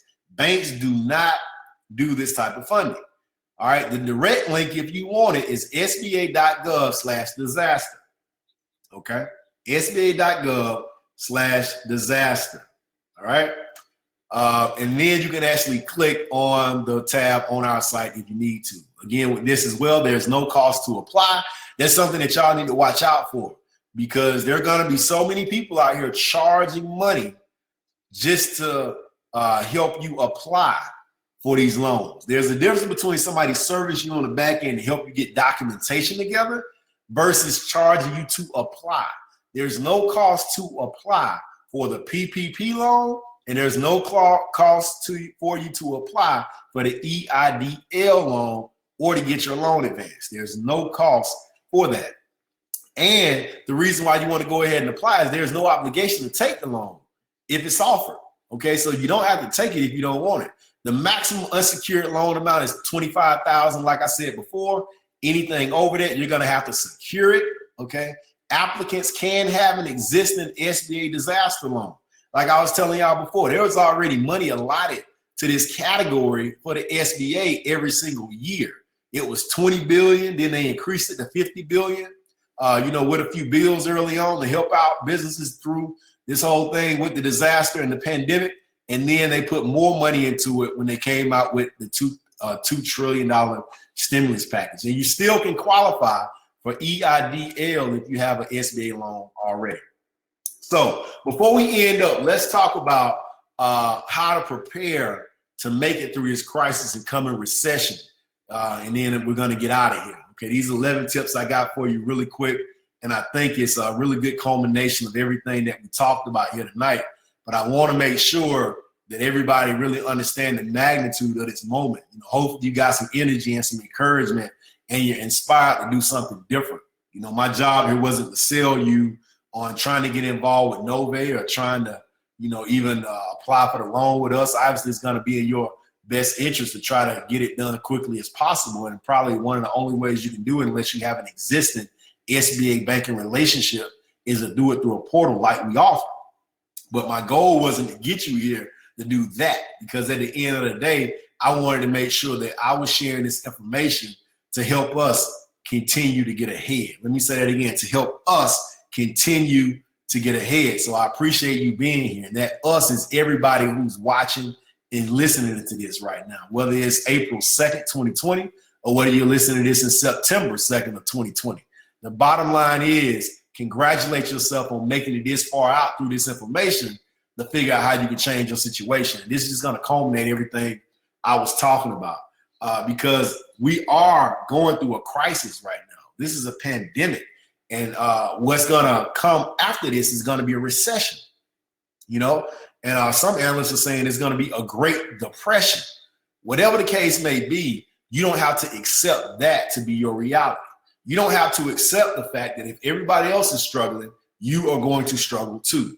I want you to hear that and understand it. That's not a call for me to try to motivate you. I'm trying to get you to buy into maybe a different reality than you potentially bought into prior to tonight. The reason why I feel like I am where I am in my life right now, you know, with the relationships that I have, with the money that I earn, you know, with the friendships that I have, the places that I travel, with things that I get to do. The reason why I feel like I'm here is because with God, I've been able to create my life. You know, I just don't settle for what's given to me. I go and get what I feel like I deserve. And if you're hearing me tonight, I feel like that you should feel the same way, right? Now I don't want to, you know, encourage you to feel some way you don't want to feel.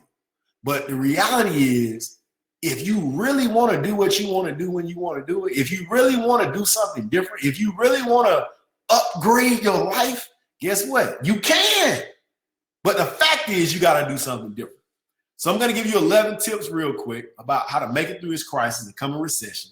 And I almost guarantee you that there's going to be something in here you can do different to start that whole process. Number one, okay, review this CARE Act that we talked about. You can even go back and watch this whole video presentation again. This link is going to be sent directly to you after you finish this presentation. I want you to review the criteria and apply as soon as possible. Why? So you can try to get access to this money, okay? Because we really got to be able to start leveraging whatever assets we can get our hands on. And you got a lot of people that start talking crazy and start talking about how the value is, you know, the value of the dollar is going down, and you need to invest in the Bitcoin, and you need to invest in gold, and you need to do this, and you need to do that. Listen, I'm not arguing and saying you don't need to. I mean, my portfolio is diversified, right? At the end of the day, you know, but I let my money guy handle all of that. You know, I focus on what I'm good at, and I also don't buy into a lot of what people are always trying to sell me, right? I got myself educated for a reason.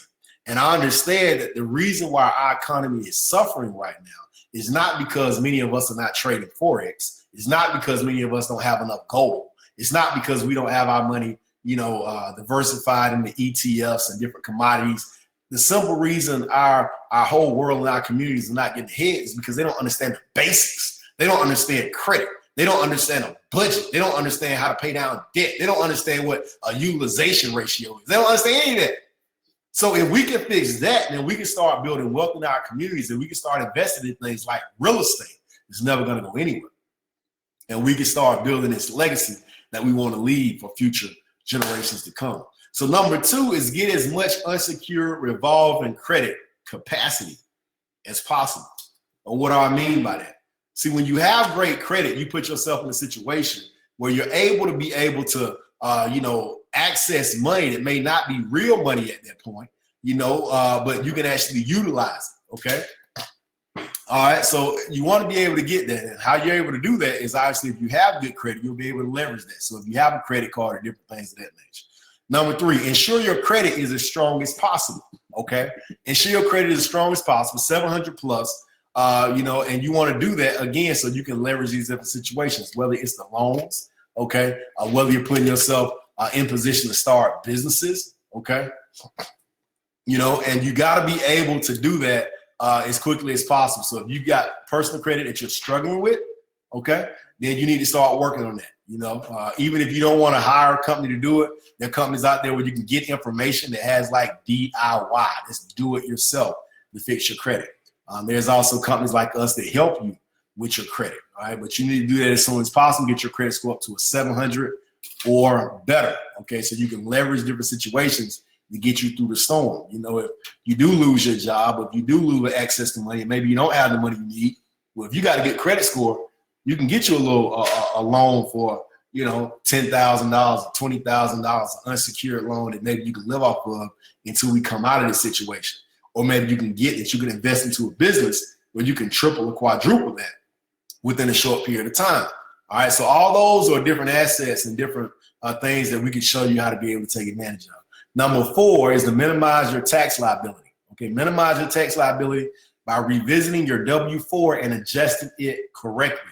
All right, now, I'm not going to go into that here tonight, but there are many people on here that can actually help you with adjusting your W-4 so you can minimize your tax liability. So what does that mean? Instead of paying more money to the government each and every month in your taxes, you can reduce that and actually have more of that money coming to yourself. And then you take that money and you start paying down debts, you start building your emergency funds, and then eventually you start investing. And also you can have some money to have fun as well. I like to do really cool stuff. So you should do that too, if you like to do cool stuff. Number 5, if you don't have a business yet, start one, okay?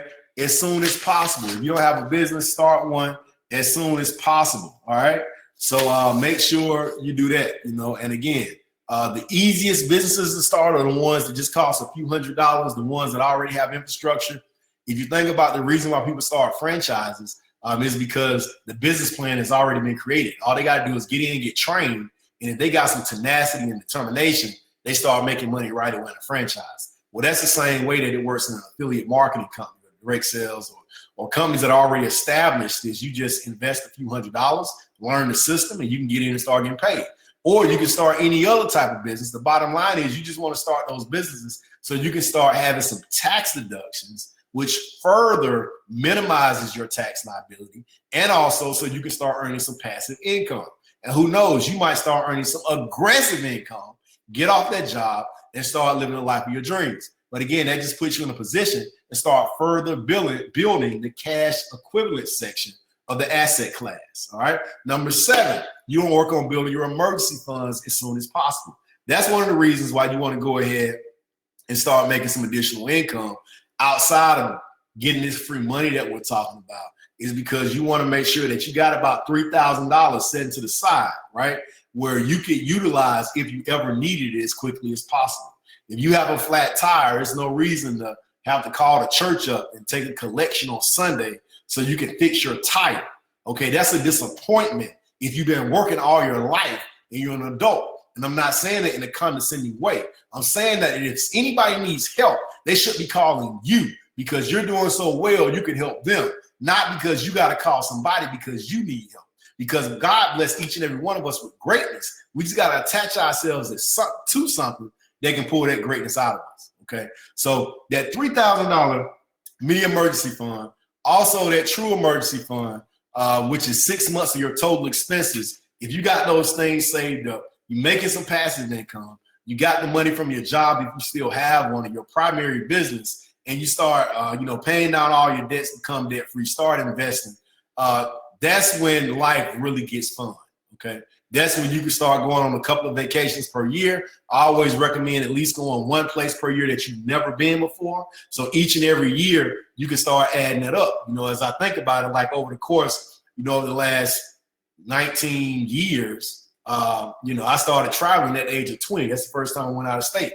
I've probably gone to maybe more than 50, different states or countries that I've ever been to before, mainly countries that I've never been to before, and done some really cool stuff, because every year I always go to at least one new place that I've never been. All right, I feel like that adds value to your life. Maybe you don't think so, but that's something I think you should probably put on your list, is to live a little bit.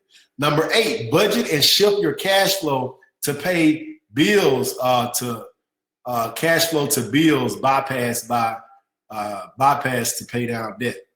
Yeah, it's getting a little late. Okay, I'm reading my slides and I can't even see what I'm reading. Budget and shift cash flow to bills bypass to pay down debt. So basically what that means is, like, for example, if your money's tight right now, okay, and you have an opportunity, because I know there's some mortgage companies right now that's allowing you to do a mortgage forbearance, where you can basically not have to pay your mortgage up to a year, and they don't forgive it. But what they're doing is they're actually putting those mortgage payments on the back of your mortgage loan, right? So let's say, for example, if your mortgage payment is $1,500 per month, you call up your mortgage company and you say, hey, I'm being really affected by COVID-19 right now, and I need to be able to, go into a forbearance. What can you do to help me out? I heard that I could get this for up to 12 months. Okay. And you got to understand, the banks are also getting this money from the government to cover this stuff. So it's not like they're just giving you this opportunity because they love you. No, they are all right. All right. So now you got this $1,500 per month that you don't have to pay to your mortgage. But what I recommend is, instead of just banking that $1,500, if you already got money into a fund or put away, maybe you got to put that $1,500 away for a couple of months. Don't spend it, put it away, save it. If you don't have that mini emergency fund, let's save that $1,500 2 months in a row. Boom, now you got it saved up. Now what we want to do on month 3 is we want to take that whole $1,500 and we want to start killing the highest interest debt that you have. And most of the time, it's revolving debt. You got credit cards that are maxed out. They'll charge you 29%, 38%. You want to start killing that debt as quickly as possible, because what's happening, every month you're making those payments, but your payments is going towards interest and not principal, so you'll be paying that debt all your life. So what happens is you start paying down all that debt, you become debt free. Then when you come out of this forbearance, okay, that's on the back of your loan. It didn't hurt your credit. Now you don't have any credit card bills. You didn't get behind on your mortgage payment. Now you're in the game because you have more money. I mean, your life could be changed, but that's one of the things you want to start doing. Looking at ways that you can reallocate funds and start paying down debt as quickly as possible. Debt is a major killer of not only our finances, but our credit. When you got jacked up credit, when you got jacked up finances, believe me, your life is jacked up. And a lot of times people say, well, no, my life ain't really jacked up. That's because you ain't really thinking about it right now. And you start thinking about it, you're going to be like, man, my life really jacked up. And there's times that you have to think about it. So what I encourage you to do, as we continue to widen this gap between the upper class and the lower class, the middle class is going to totally disappear at some point. And I'm not trying to scare you. What I'm trying to do is help prepare you and let you know that you ain't got to be with everybody else that don't make it. If people going to be poor, you ain't got to be poor. If people ain't going to have, that ain't got to be you. The people who really enjoy life, that could be you. And when you start believing that, you'll believe in yourself enough to start investing your time, energy, and your money into something that can get you to where you want to be.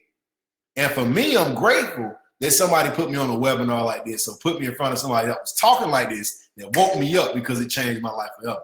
Number 9 is apply for mortgage loan forbearance. I got ahead of myself. I just talked about that. Number 10, put loose change to the side. People always say, man, this probably really doesn't matter that much, but I at least save like an extra $400 or $500 a year, sometimes more, just doing this. Not only my change, but I put like loose dollar bills or $5 bills. I got this jar. When I come home at night, if I got a $1 bill or a $5 bill in my pocket or change, I throw it in the jar. So over the course of a year, it just stacks up. I think the most I had one year is like almost $800, $900 in the jar, And, you just take that somewhere and just keep building on that. And then that money that I was putting in the jar, I save it up, go take it somewhere, and then that money makes more money, And that's really where you want to get, when you can see your money make money. At this time in the market, that's really not happening. If you got retirement, don't freak out too bad, especially if you're around my age, you're around 30s and your 40s, even in your 50s. The market is going to, correct itself. You're a little bit older and all of your money with certain things, you really need to be talking to your money guy each and every day about different things you need to do to get your situation straight. But the market will correct itself. So don't make any sudden moves if you're under 50 years old. Okay. Also adjust your thermostat in your home, at least 1 degree lower or higher, depending on the season. Like right now it's getting warmer. So maybe they say, I haven't tested this out, because I don't pay attention to this certain thing, and then maybe I should. Like I don't pay attention to gas price. People talking about gas prices. It's just a concept I really don't get, I guess, because I need gas, I just get gas. It hadn't always been like that, though. I want y'all to understand. Okay, I've been blessed for a long time. But it used to be a point in time where I only could put $3 in the gas tank or $5 in the gas tank. But what I'm saying is, this tip that I'm about to give you with the thermostat, they're saying that if you just adjust your thermostat for every 1 degree you adjust your thermostat, it'll save you off 7% of your utility bills. Okay, so that's another good tip. And lastly, what I got for you now, and I can go on and on with more and more, but what I want y'all to do is join a support group that will reinforce your new life choices. Okay, join a support group that will reinforce your new lifestyle choices. It's critical, you know, because I'm a huge believer in you are who you hang around and you are who you listen to. Isn't that true? You know, Mr. Haziq Ali, my business partner, he's also the vice president of sales and acquisitions for our company. He was saying yesterday on a video, he's like, you know, what most people don't understand is the reason why they don't get ahead in life is because what entertains them trains them, right? You know, and they always are focusing on things that's entertaining them, but it's not really training them to get the life they want. You know, there's nothing wrong with loving to be on social media. There's nothing wrong with watching Netflix. You know, there's nothing wrong with going to the club unless it's in the middle of this pandemic and you need to make sure you're at home. Y'all understand what I'm saying? There's nothing wrong with doing different things that you like at certain times, but it's importantly critical that we start living with intention, that we start doing things for a reason, you know? And I'm not just saying, oh, well, Rico, you got to be about business all the time. No, let me tell you something. If you broke, then it's like you being about broke all the time. Now that may be a little hard to hear or hard to digest, but it's the truth, right? Like if you're not where you want to be, stop looking at people making them feel bad because they're going hard for their families and themselves. And start looking in the mirror and start asking yourself, are you going hard enough for you and yours?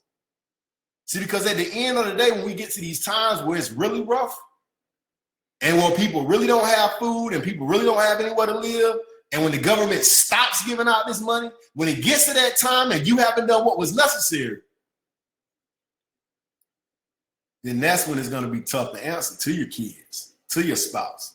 That's when it's going to be tough to answer to everybody who was telling you it was cool to hang out and everybody that was telling you that little business you was trying were never going to work and you quit because you were listening to them versus the individuals that was trying to tell you to get prepared. So I want to encourage you to stop moving like you moved in the past if you're not where you want to be. You know, if you're losing in your life financially right now, it's an indication that you're probably hanging around a bunch of losers. Now, I'm not saying losers in a derogatory sense where the people are not worth anything. What I'm saying is they're not winners. If you're not winning, you're losing. You know, like in sports, if there's two teams playing, typically they play until some team wins. Now, very, very few times the score ends up in a tie. In fact, like in basketball, it never happens. They'll keep going overtime after overtime after overtime after overtime until somebody wins. And typically in life, that's how it is. You don't tie. You either win or you lose. And if you're not winning right now, then that's an indication that you're hanging around losers. So what I encourage you to do is get on the team of winners so you can win. So that wraps up my 11 tips. So to end this thing, I want y'all to go ahead and text this keyword like I was saying earlier. And I got some other stuff I want to show you really, really quick. And then I'm going to take some questions for individuals who are on here, okay? You know, I got a few, and I know we're going on an hour and 46 minutes. But at the end of the day, this is important. Like I said, everybody, we don't have to drive anywhere tomorrow. So we ain't got to go anywhere. Hopefully everybody's staying at home. So I'll stay on here a little bit and answer a few of the questions that I can answer so y'all won't inundate our customer service team tomorrow. But text the keyword new money, no spaces, just new money to 94253. And, you know, when y'all think about Nove money, that's what it actually means, new money. Nove money, it means new money because Nove is a Latin word, novus, which stands for newness or new beginnings or new, okay? Novus, not novus, novus. It says it real good in our Nove interactive presentation, right? You know, but that means new beginnings. So that's what we want for all of our clients and our affiliates. So what's next, y'all? Write this down. No, April the 16th. April the 16th. I'm going to be doing another webinar, but on that webinar, I'm just going to be talking about the updates, everything that's happened between today and April 16th, which I anticipate a lot is going to happen. I'm not going to be doing a full presentation. I'm just probably going to be, I'll probably have a couple of slides. I maybe even be reading it from a document and telling y'all everything that's changed, any provisions, any other money that they made available. I'm also going to be, talking about who's gotten paid, including me, like if they sent Nove money or other companies money and what amounts that were paid to give y'all a general idea if you haven't applied yet, what you can be looking for. We're also going to talk about strategies to get more money and get the most money when applying for these. I really out more money if they've given all of this money away by that time. So I'll be educating on that, and then if we have time, get into talk about collective asset building and opportunities. Our whole goal over the course of the next several months, as we're going through this recession, is to build a massive real estate portfolio. And since we're already partnering with several lenders that's going to fund these deals, what better time to do it than now when a lot of this real estate is going to be dirt cheap. So if you want to be a part of that, you want to make sure you hook up with the gang. And when I say gang, not gang like beat up people and kill people, but our movement, the individuals that referred you to this webinar. Well, we have an excellent group of people, man, that really care about people. We like to make money. Who doesn't? But our focus is more so on our mission. Our focus is on helping people in our communities. So this is the last slide, ladies and gentlemen. Listen, we want to know how we can help you. Like I said, you want to contact the affiliate that put you on this webinar here tonight. If you go to our website, novemoney.com, you'll be able to see the red button on the homepage that says COVID-19 funding, where you can go ahead and apply for the PPP loans tomorrow, and find other information on those resources. We also offer free consultations. If you want to fix your personal credit, you want that to be restored, you want to be educated. You can find out more about our program by getting with the affiliate that referred you to this webinar and going to their webpage. Their webpage look exactly like ours, so don't think just because you go to novemoney.com, you won't get the same information. Why? Because every affiliate has a novemoney.com website.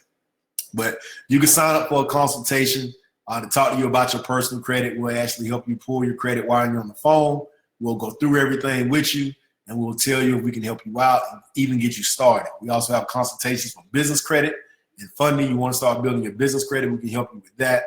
Our offices are right here in Conyers, Georgia. Obviously, my entire staff, because we're in a mandatory shelter in place, are working remotely right now. But we're still answering the phones. We're still answering support tickets. You can chat with us on the website. As you see right here, there's a box where you can chat with us. And our office hours are 10 a.m. to 4 p.m. There are our phone hours. And if you have any other questions I don't answer tonight, you can always reach us at loans@novemoney.com. So with that being said, my wife said, you're welcome, El. So you got notes on notes. Yeah, Southern, Joseph. Yeah, we in the South. That's why we Southern, baby. What's going on? You act like you already know Southern. You must be from the Northeast or something like that, Joseph. You're welcome, Brandy. David, did you say that anyone who owns government tax board type agencies more than 60 days, you won't be able to get loans?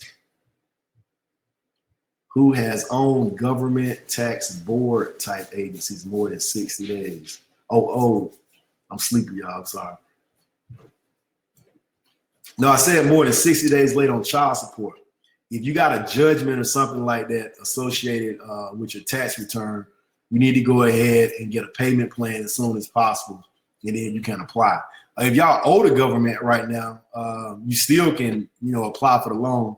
It just has to be a payment plan to set up. Just to be clear, if you get a Social Security, all you need to do is file a simple tax return. That's right. You get Social Security, you just need to file a simple tax return. So just get with a tax professional, they can help you do that. Darryl, what's the rules for borrower defense repayment? Borrower defense repayment on student loans. I'm not sure if I've heard of it, Darryl. It might be something that you want to Google. You got a list of questions. Okay. All right. So my wife is bringing me another computer with some more questions, so I'll go ahead and go through those real quick. Thank you, Demita. Thank you. Awesome, my brother. Thank you. Love ATL. That's right, Phyllis. ATL is where it's at. For $10,000 loan, want to clarify, do you need a business to apply for the loan? Yes, you do need a business, but you also could be a sole proprietor, which is still a form of a business. You can be an independent contractor. It's 1099, which for all intents and purposes is still like a business because you can actually take deductions. So yes, you do. And if you are not a sole proprietor, if you are not an independent contractor or a gig worker, if you're not any of those, then you wouldn't be able to qualify at this point because you had to have that in place prior to January 30th of 2020. What if you're a subcontractor and have a small business? Do you get all the money or more money? If you're a subcontractor and have a small business, do you get all the money or more money?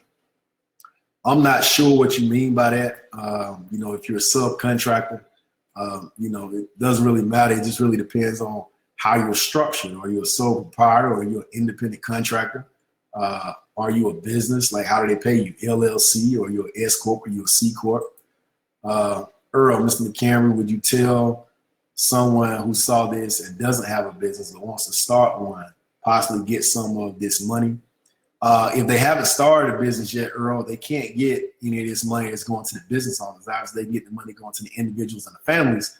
However, if they want to start a business and they have more than a 700 credit score, we can still get them Novay UBF, which is the unsecured business funding. Okay. All right. So I got some other questions over here. I'm going to transition to I work for AEG, but I don't get paid. I hang flyers for them, and I work for 719 nightlife flyers for them. Can I get the business loan myself? It depends on how you're paid, Bobby. It seems like you might be an independent contractor. Okay, it seems like they're probably paying you. As an independent contractor, 1099. If that's the case, yes, you can file if you're a 1099 independent contractor. Have you heard anything regarding to being able to apply for FEMA due to the pandemic? Haven't heard anything about FEMA, Ms. Morrow. So that may be something that you want to Google or ask around. I'm sure the FEMA offices are inundated right now. Should I have been clicking this on this stuff? I don't want to get in the, I'm in the webinar. Yeah. Man, when is your book coming out? Information you have to teach. I'm definitely going to be writing another book soon. So look out for that. Unmarked messages. Okay. There you go. If you started your business in early January 2020, don't have a profit and loss for 2019, go ahead and still submit everything. If you have a business prior to the time period that I gave y'all, just submit it no matter what. Because let me tell y'all something. When they try to get stuff out really quickly, and if they do like roll that way and they say you don't have to pay it back, there's going to be a lot of people that receive that $10,000 loan that probably don't even necessarily qualify for it, because things will fall between the cracks. And large organizations and systems and processes that are not set up and in place that have been tried, tested, and proven over time are meant to have issues. So there are going to be people that receive larger loan amounts that probably are not supposed to get it. So, I recommend applying even if you don't know if you'll qualify. Just apply anyway and see what happens, okay? All right, so moving on to the next question. Can you start a business in, where all these questions come from? They keep popping up. Oh, okay, yeah, I ain't gonna be able to answer all these questions. So I'm gonna answer probably about. Stop clicking them. Yeah, Hazik, stop sending these over. So I'm gonna answer about 15 minutes more questions, and we're gonna get off here because it's nearly 11 o'clock. What if you're a caretaker and work with the IHSS? I'm not sure what IHSS is, Michael, but I would assume again that maybe you're a 1099, independent contractor, and if that's the case, then yes, you could qualify. What if you on Social Security and never file taxes? Will you still qualify for benefits? You need to file taxes, D'Amica. So that's going to be, again, the simple tax return, okay? Is it too late to file taxes if you didn't for 2018 or 19? No, John, you can file taxes at any point. You can file your taxes for 2018 and 2019 right now. You have until December of 2020 to get the stimulus checks, and into the summer and in September to get the other type of funding. But the thing about the business funding stuff is, you know, those funds are probably going to be depleted soon. So you want to apply as soon as possible, everybody, okay? It's not just like going to be there like they're saying. That's why they don't even really readily mention the deadlines, because they know the funds are going to be depleted at some point. So you want to go ahead and make sure that you could go ahead and apply. So yes, you can just file simple tax returns on those. Namita, what about if your child support is affected because the paying parent had the virus? Now that's a good question. From what I've seen, they don't address any of that in the bill. But I would assume if they get the virus, they're going to be getting money from the government anyway. So a portion of that money will actually go towards paying your child support, I would naturally assume. James, how do you do this as a non-veteran? I'm not certain what a non-veteran is. It was in the news this evening that people who receive Social Security does not file taxes to receive individual money. Okay. All right. So yeah. So that's what somebody said with regards to that. And again, y'all going to be seeing the information unfold over the course of the next few days, the next few weeks. That's why I'm doing a Q&A session on the 16th to update everybody on, you know, some of the new enrollments. Yeah, but I'm not familiar with, well, this actually was sent to James, not me, Hazik. Amanda, if applying for a home loan with student loans, if applying for a home loan, will student loans go towards debt to ratio during this time? That's a good question. Right now, it's very interesting time in financing. Unless you are probably employed with an essential business type company or making a substantial income, or have really strong financial means, it's going to be difficult to get approved for any type of financing right now, because we're in a very turbulent time. So that's something that you want to ask your mortgage loan officer, Amanda. But at the end of the day, I think it'll be challenging. And if everything with your finances is okay and you don't have anything that's in forbearance, they're going to count it, against the DTI. And I would assume they would count it against it anyway. Reason being, it's not going to be in forbearance forever. So if you're trying to buy a home and your mortgage is 30 years, I would think they would include that regardless if they were in forbearance or not, because in 1 year it's going to come out of forbearance. So you need to be able to afford that mortgage. What if you're already getting unemployment? Will they auto increase? Yes, you're going to get an auto increase. If you're already on unemployment, you shouldn't have to do anything for that. If you have somebody who's you working with at an unemployment office, I would recommend you probably reach out. But from my understanding, if you're on unemployment, they're just gonna, pay you that additional $600. It's gonna be a replay, right? Yes, the replay is actually gonna be available as soon as this ends. Thank you. All right, so y'all be able to see that on our website, or even if you go back to this link, you should be able to see the replay. So if they missed anything, they have some questions about, they can go back and watch it. Yeah. Some of the questions that are coming in now is things that you had already covered. Yeah. So, and also if you register, you're going to be able to see this in your email. So just check your email as soon as I end the session, and you'll be able to see that. Do you need a 680 credit score to apply for the economic disaster loan? Well, no. Like I told y'all before, for SBA loans, which is like SBA 7A loan, is what these EIDL loans are really categorized at. And SBA loans have credit score minimums, personal and business, but we don't know if they're going to uphold that minimum requirement with the EIDL loans. So like I said earlier, just apply regardless. And if they say they will make those requirements, hopefully, even though you don't get the loan, you still get the $10,000 advance. And by the way, there's a box that you can check on the website that actually tells you you know, that ask you if you want the $10,000. So you can go ahead and do that as soon as possible. Offset refunds, are those refunds limited to those who were offset on or after March 13th, 2020?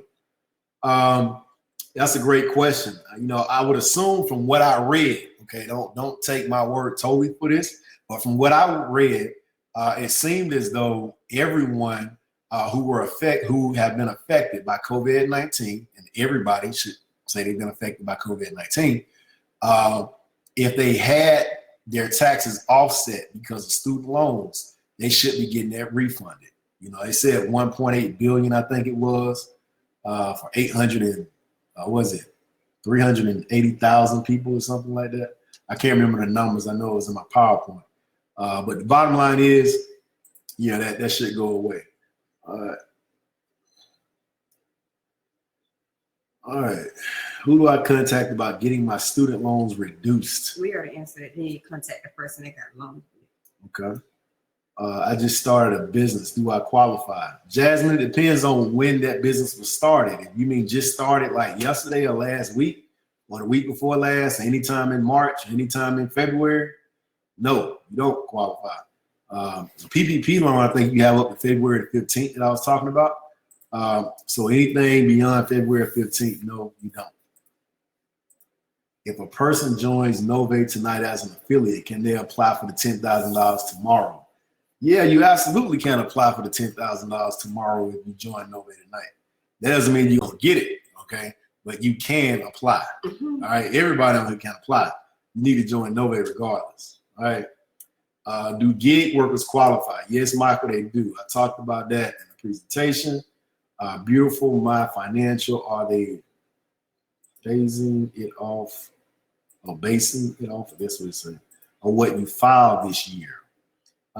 I'm not certain what you're referring to because I talked about a few different types of loans, but yeah, obviously if it's dealing with your income, that's why they need your tax returns to, base the amount that they're trying to give you from your tax returns. That's why they say you need to have filed taxes.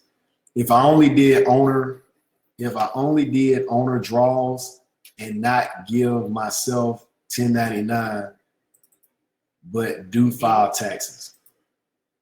If I only did owner draws and not give myself 1099, but do file taxes.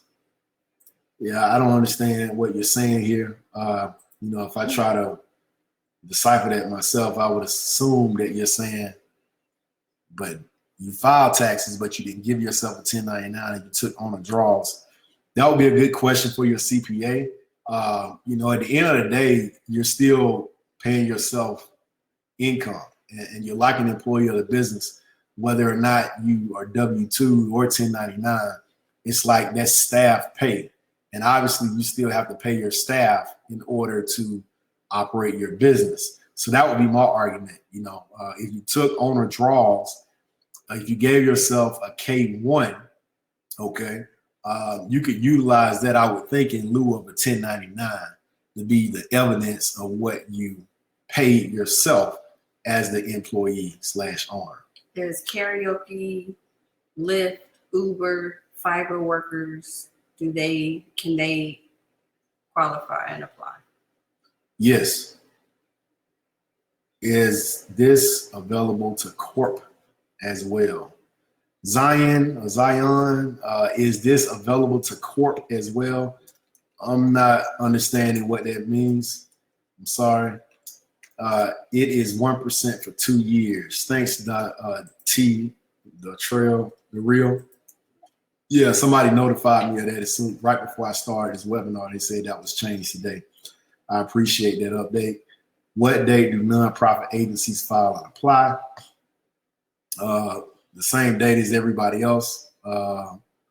If you're referring to the PPP loans, I would attempt to do that on the very first day. The EIDL loans, they can start applying right now.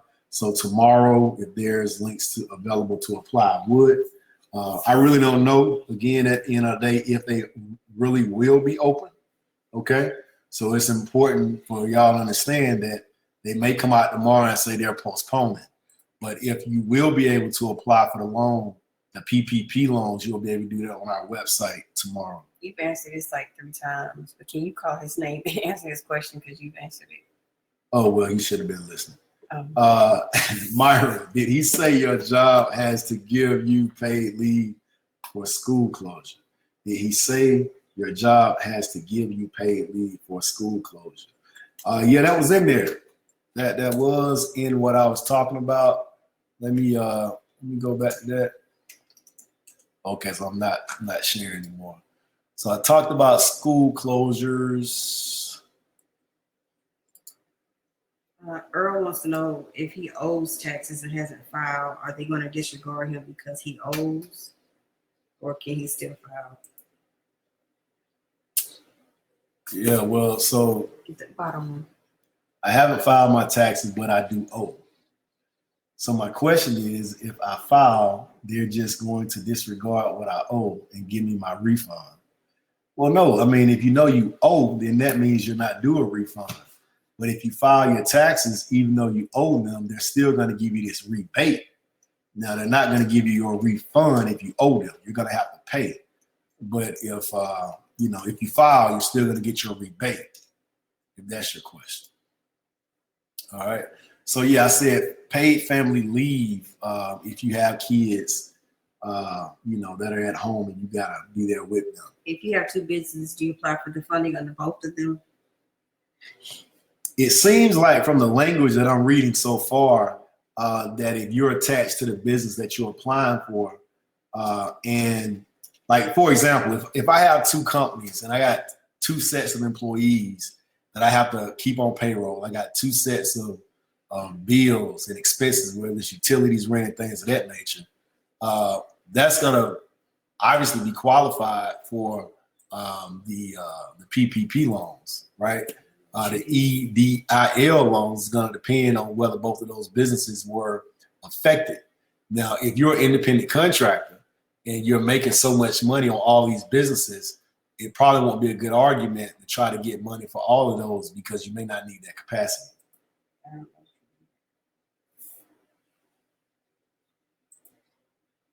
All right.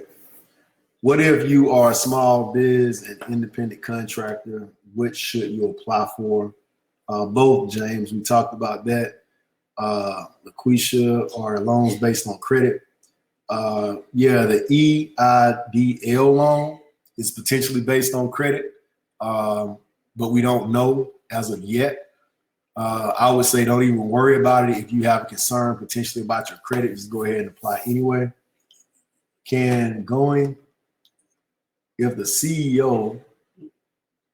I'm the CEO, I'm also the employee, right?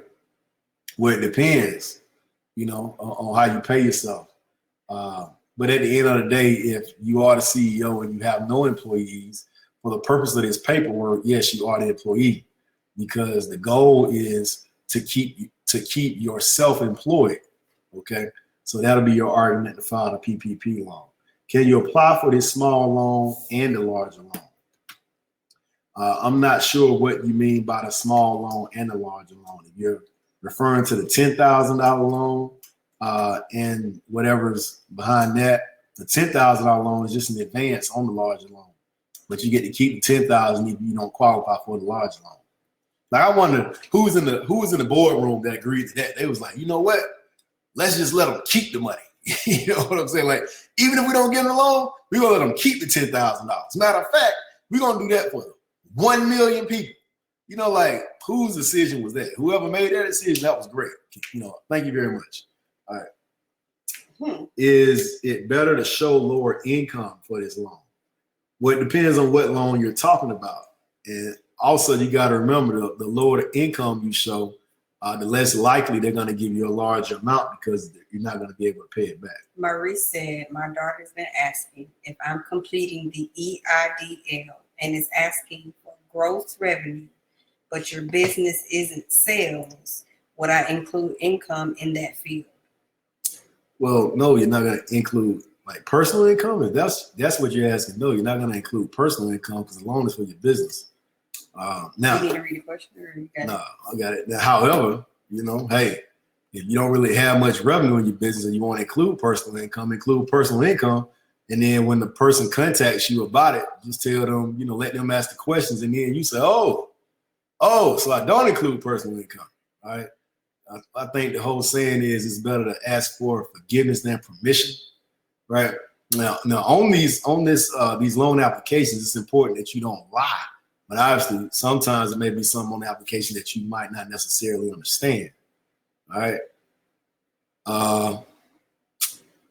I work for AEG, but I don't get paid. Oh, wait, you said it. So you read all these? No, I was still reading. You didn't mark them? Yeah, I was going. Yeah, I hope hopefully Hazik stops sending them over. Can you start a business in 2020 and still take advantage of any of these business loans? Well, it depends on when in 2020. Like I gave those dates that you needed to start prior to, which was February 15th or January 30th. If anything after that, then no. But we do have funding you can take advantage of right now if it's a new business, but you got to have good credit. The loans that we have that service bad credit are not lending right now. When I say bad credit, I just call that less than perfect credit, right? But that's credit scores that's lower, lower than 680. The industry consider that subprime.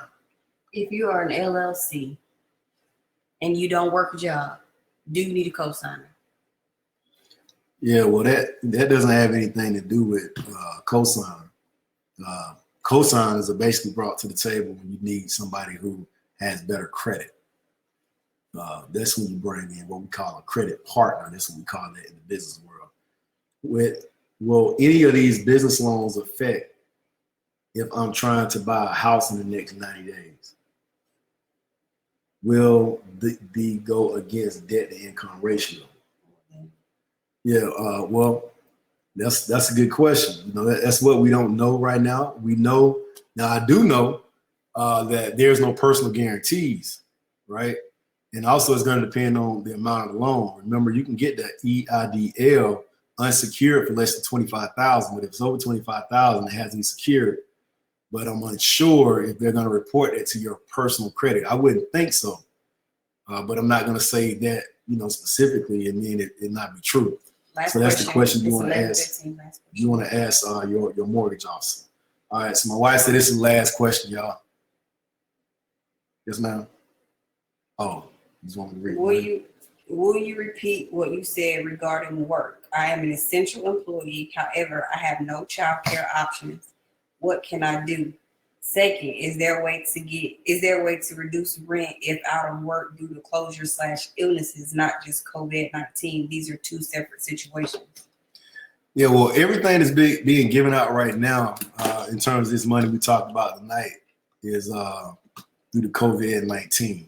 This stimulus is to serve the issues that's regarding the pandemic. So, if it's not dealing with the pandemic, then, obviously the SBA, and it sounds like you're asking this question from an employee perspective because you said you're an essential employee, and then you went on with your questions. So if you have no child care options, then at the end of the day, you are supposed to receive this additional money that I talked about, for individuals who are affected when they have to stay out of work for child care. Right? Is there a way to reduce the rent if out of work due to closures? The only provisions that I saw right now that's dealing with rent and mortgage is if they're fairly back loans. So that's something that you want to contact your landlord about and start talking to them about what options do you have in regards to not paying, right? At the end of the day. You can reply to that. I got one more question. No, you can reply to that with the typing. All right, so how many more questions? Okay, it's only 4. No, that's it. No, you've already answered those. Look at them. You already answered those. Oh, okay. No, you can look at them, but you already answered them. Will Nove be able to help somebody get a consolidation loan? Yes, Phyllis, we do consolidation loans on the website on novemoney.com. So Phyllis, if you're the Phyllis that I noticed in our company, I know we got a few Phyllises. But if you are already in the company, under your personal loans tab, there's consolidation loan options. So that's how you can help them with that. I only got a few more, so I'm gonna answer these last questions. I work in direct marketing and the 1099 is in my name, not a business name. Can I still able for a business loan? Was the same question that just answered. Yeah, you can, but again, you would just consider yourself to be an independent contractor, instead of the 1099. I thought this was my computer, but I think you need to answer that. How did they even get on here? I thought it was my computer. I thought it was my base camp. Okay. So in order for me to apply, I have to join Nove. I can't apply through the banks, but to go through the process, Nove. No, you don't have to be a Nove affiliate to apply for the loans. For the PPP loan, no, you don't have to join the company. You're not handcuffing people and saying, hey, y'all got to join us. You just click on the link and just go. So if I rejoin, can I start where I left off, or do I have to pay the fee again? Yeah. So you just got to see what your situation is. You got to call in and see what it is. All right. I work in direct marketing in the 1099. Yeah, I answered that one. Okay. With student loans, will you eventually have to pay back, or will it be forgiven during this time? Yeah, well, the student loans, they were saying that it's a forbearance. Now, there is a part of the bill they're trying to get pushed through to forgive a certain amount of student loans. In the stimulus, when I was looking at, if you looked at the infographic that I showed earlier, it actually talks about a certain percentage that are actually dedicated to student loans. Actually 43.7 billion out of that individual category is dedicated to student loans. So I'm unsure if that's just the forbearance of those loans and they're just kind of lending them the money, but it's kind of odd that the federal government is lending the federal government the money for those loans. So, that's when it gets real hairy, because at the end of the day, they're giving out all this money, but they're not doing it because they want to be charitable. Y'all got to understand, there's something in it for them at the end of the day. It's a lot of stuff going on behind the scenes, but, don't y'all get too caught up in that. I'm a bit of what people may consider conspiracy theorists, because I look, beyond what's on the surface, and I do my own research. And most of the time, especially when, a lot of these companies do things and a lot of people in leadership, they do it, it's intentional because it's supposed to be. No, people just don't do stuff haphazardly. Successful people don't anyway, right? It's important to understand that when you're successful, you live a life by design. So when these major companies make a move, when the government makes a move, when individuals on high levels make moves, they do it with intention. So there's a reason why they're giving us all this money. All right. Now that's yet to be found out, but you can't, lose too much sleep trying to figure it out. You just got to take advantage of the opportunity as of now and just to continue to get yourself to the next level. That's what you got to do. Last question. Will the stimulus check be based on the gross income or the taxable income after deductions for the 1099s? Well, stimulus checks. Okay. So yeah, it said gross adjusted income. All right. So at the end of the day, if it's gross adjusted income, I think that's probably going to be minus and if you're a 1099, that's going to be based on your cost of goods sold. Okay, so are you looking at will a booth renter in a salon be able to apply for the $25,000? A booth renter in a salon, you know how they have the salons and it's the booth? Will they be able to apply for the $25,000? What $25,000? That's what they just asked. That's what they're asking the question. Will a booth renter in a salon be able to apply for the $25,000? I'm not certain what you mean $25,000. Maybe you're talking about the EIDL. They mean the PP plan. They mean the PPP plan. Mm-hmm. And then somebody said the EIDL is the unsecured to $25,000. So, yeah. Would they be able to apply If they're 1099, right? Yeah, well, like I said again, y'all need to apply regardless, even if you don't think so. You just need to apply. She said EIDL. Yeah, EIDL. Yeah. So yeah, because then again, you would be considered an independent contractor. But according to the United States income tax system, adjusted gross income is the individual's total gross income minus specific deductions. Okay, and lucky us, they didn't give us those specific deductions right here, right? But if we look at Investopedia,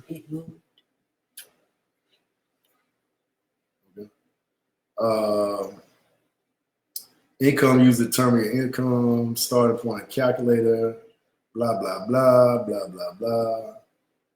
The deductions that modify gross income to adjusted gross income, all above the line. Deductions that calculate adjusted gross income referred to as adjustments to income.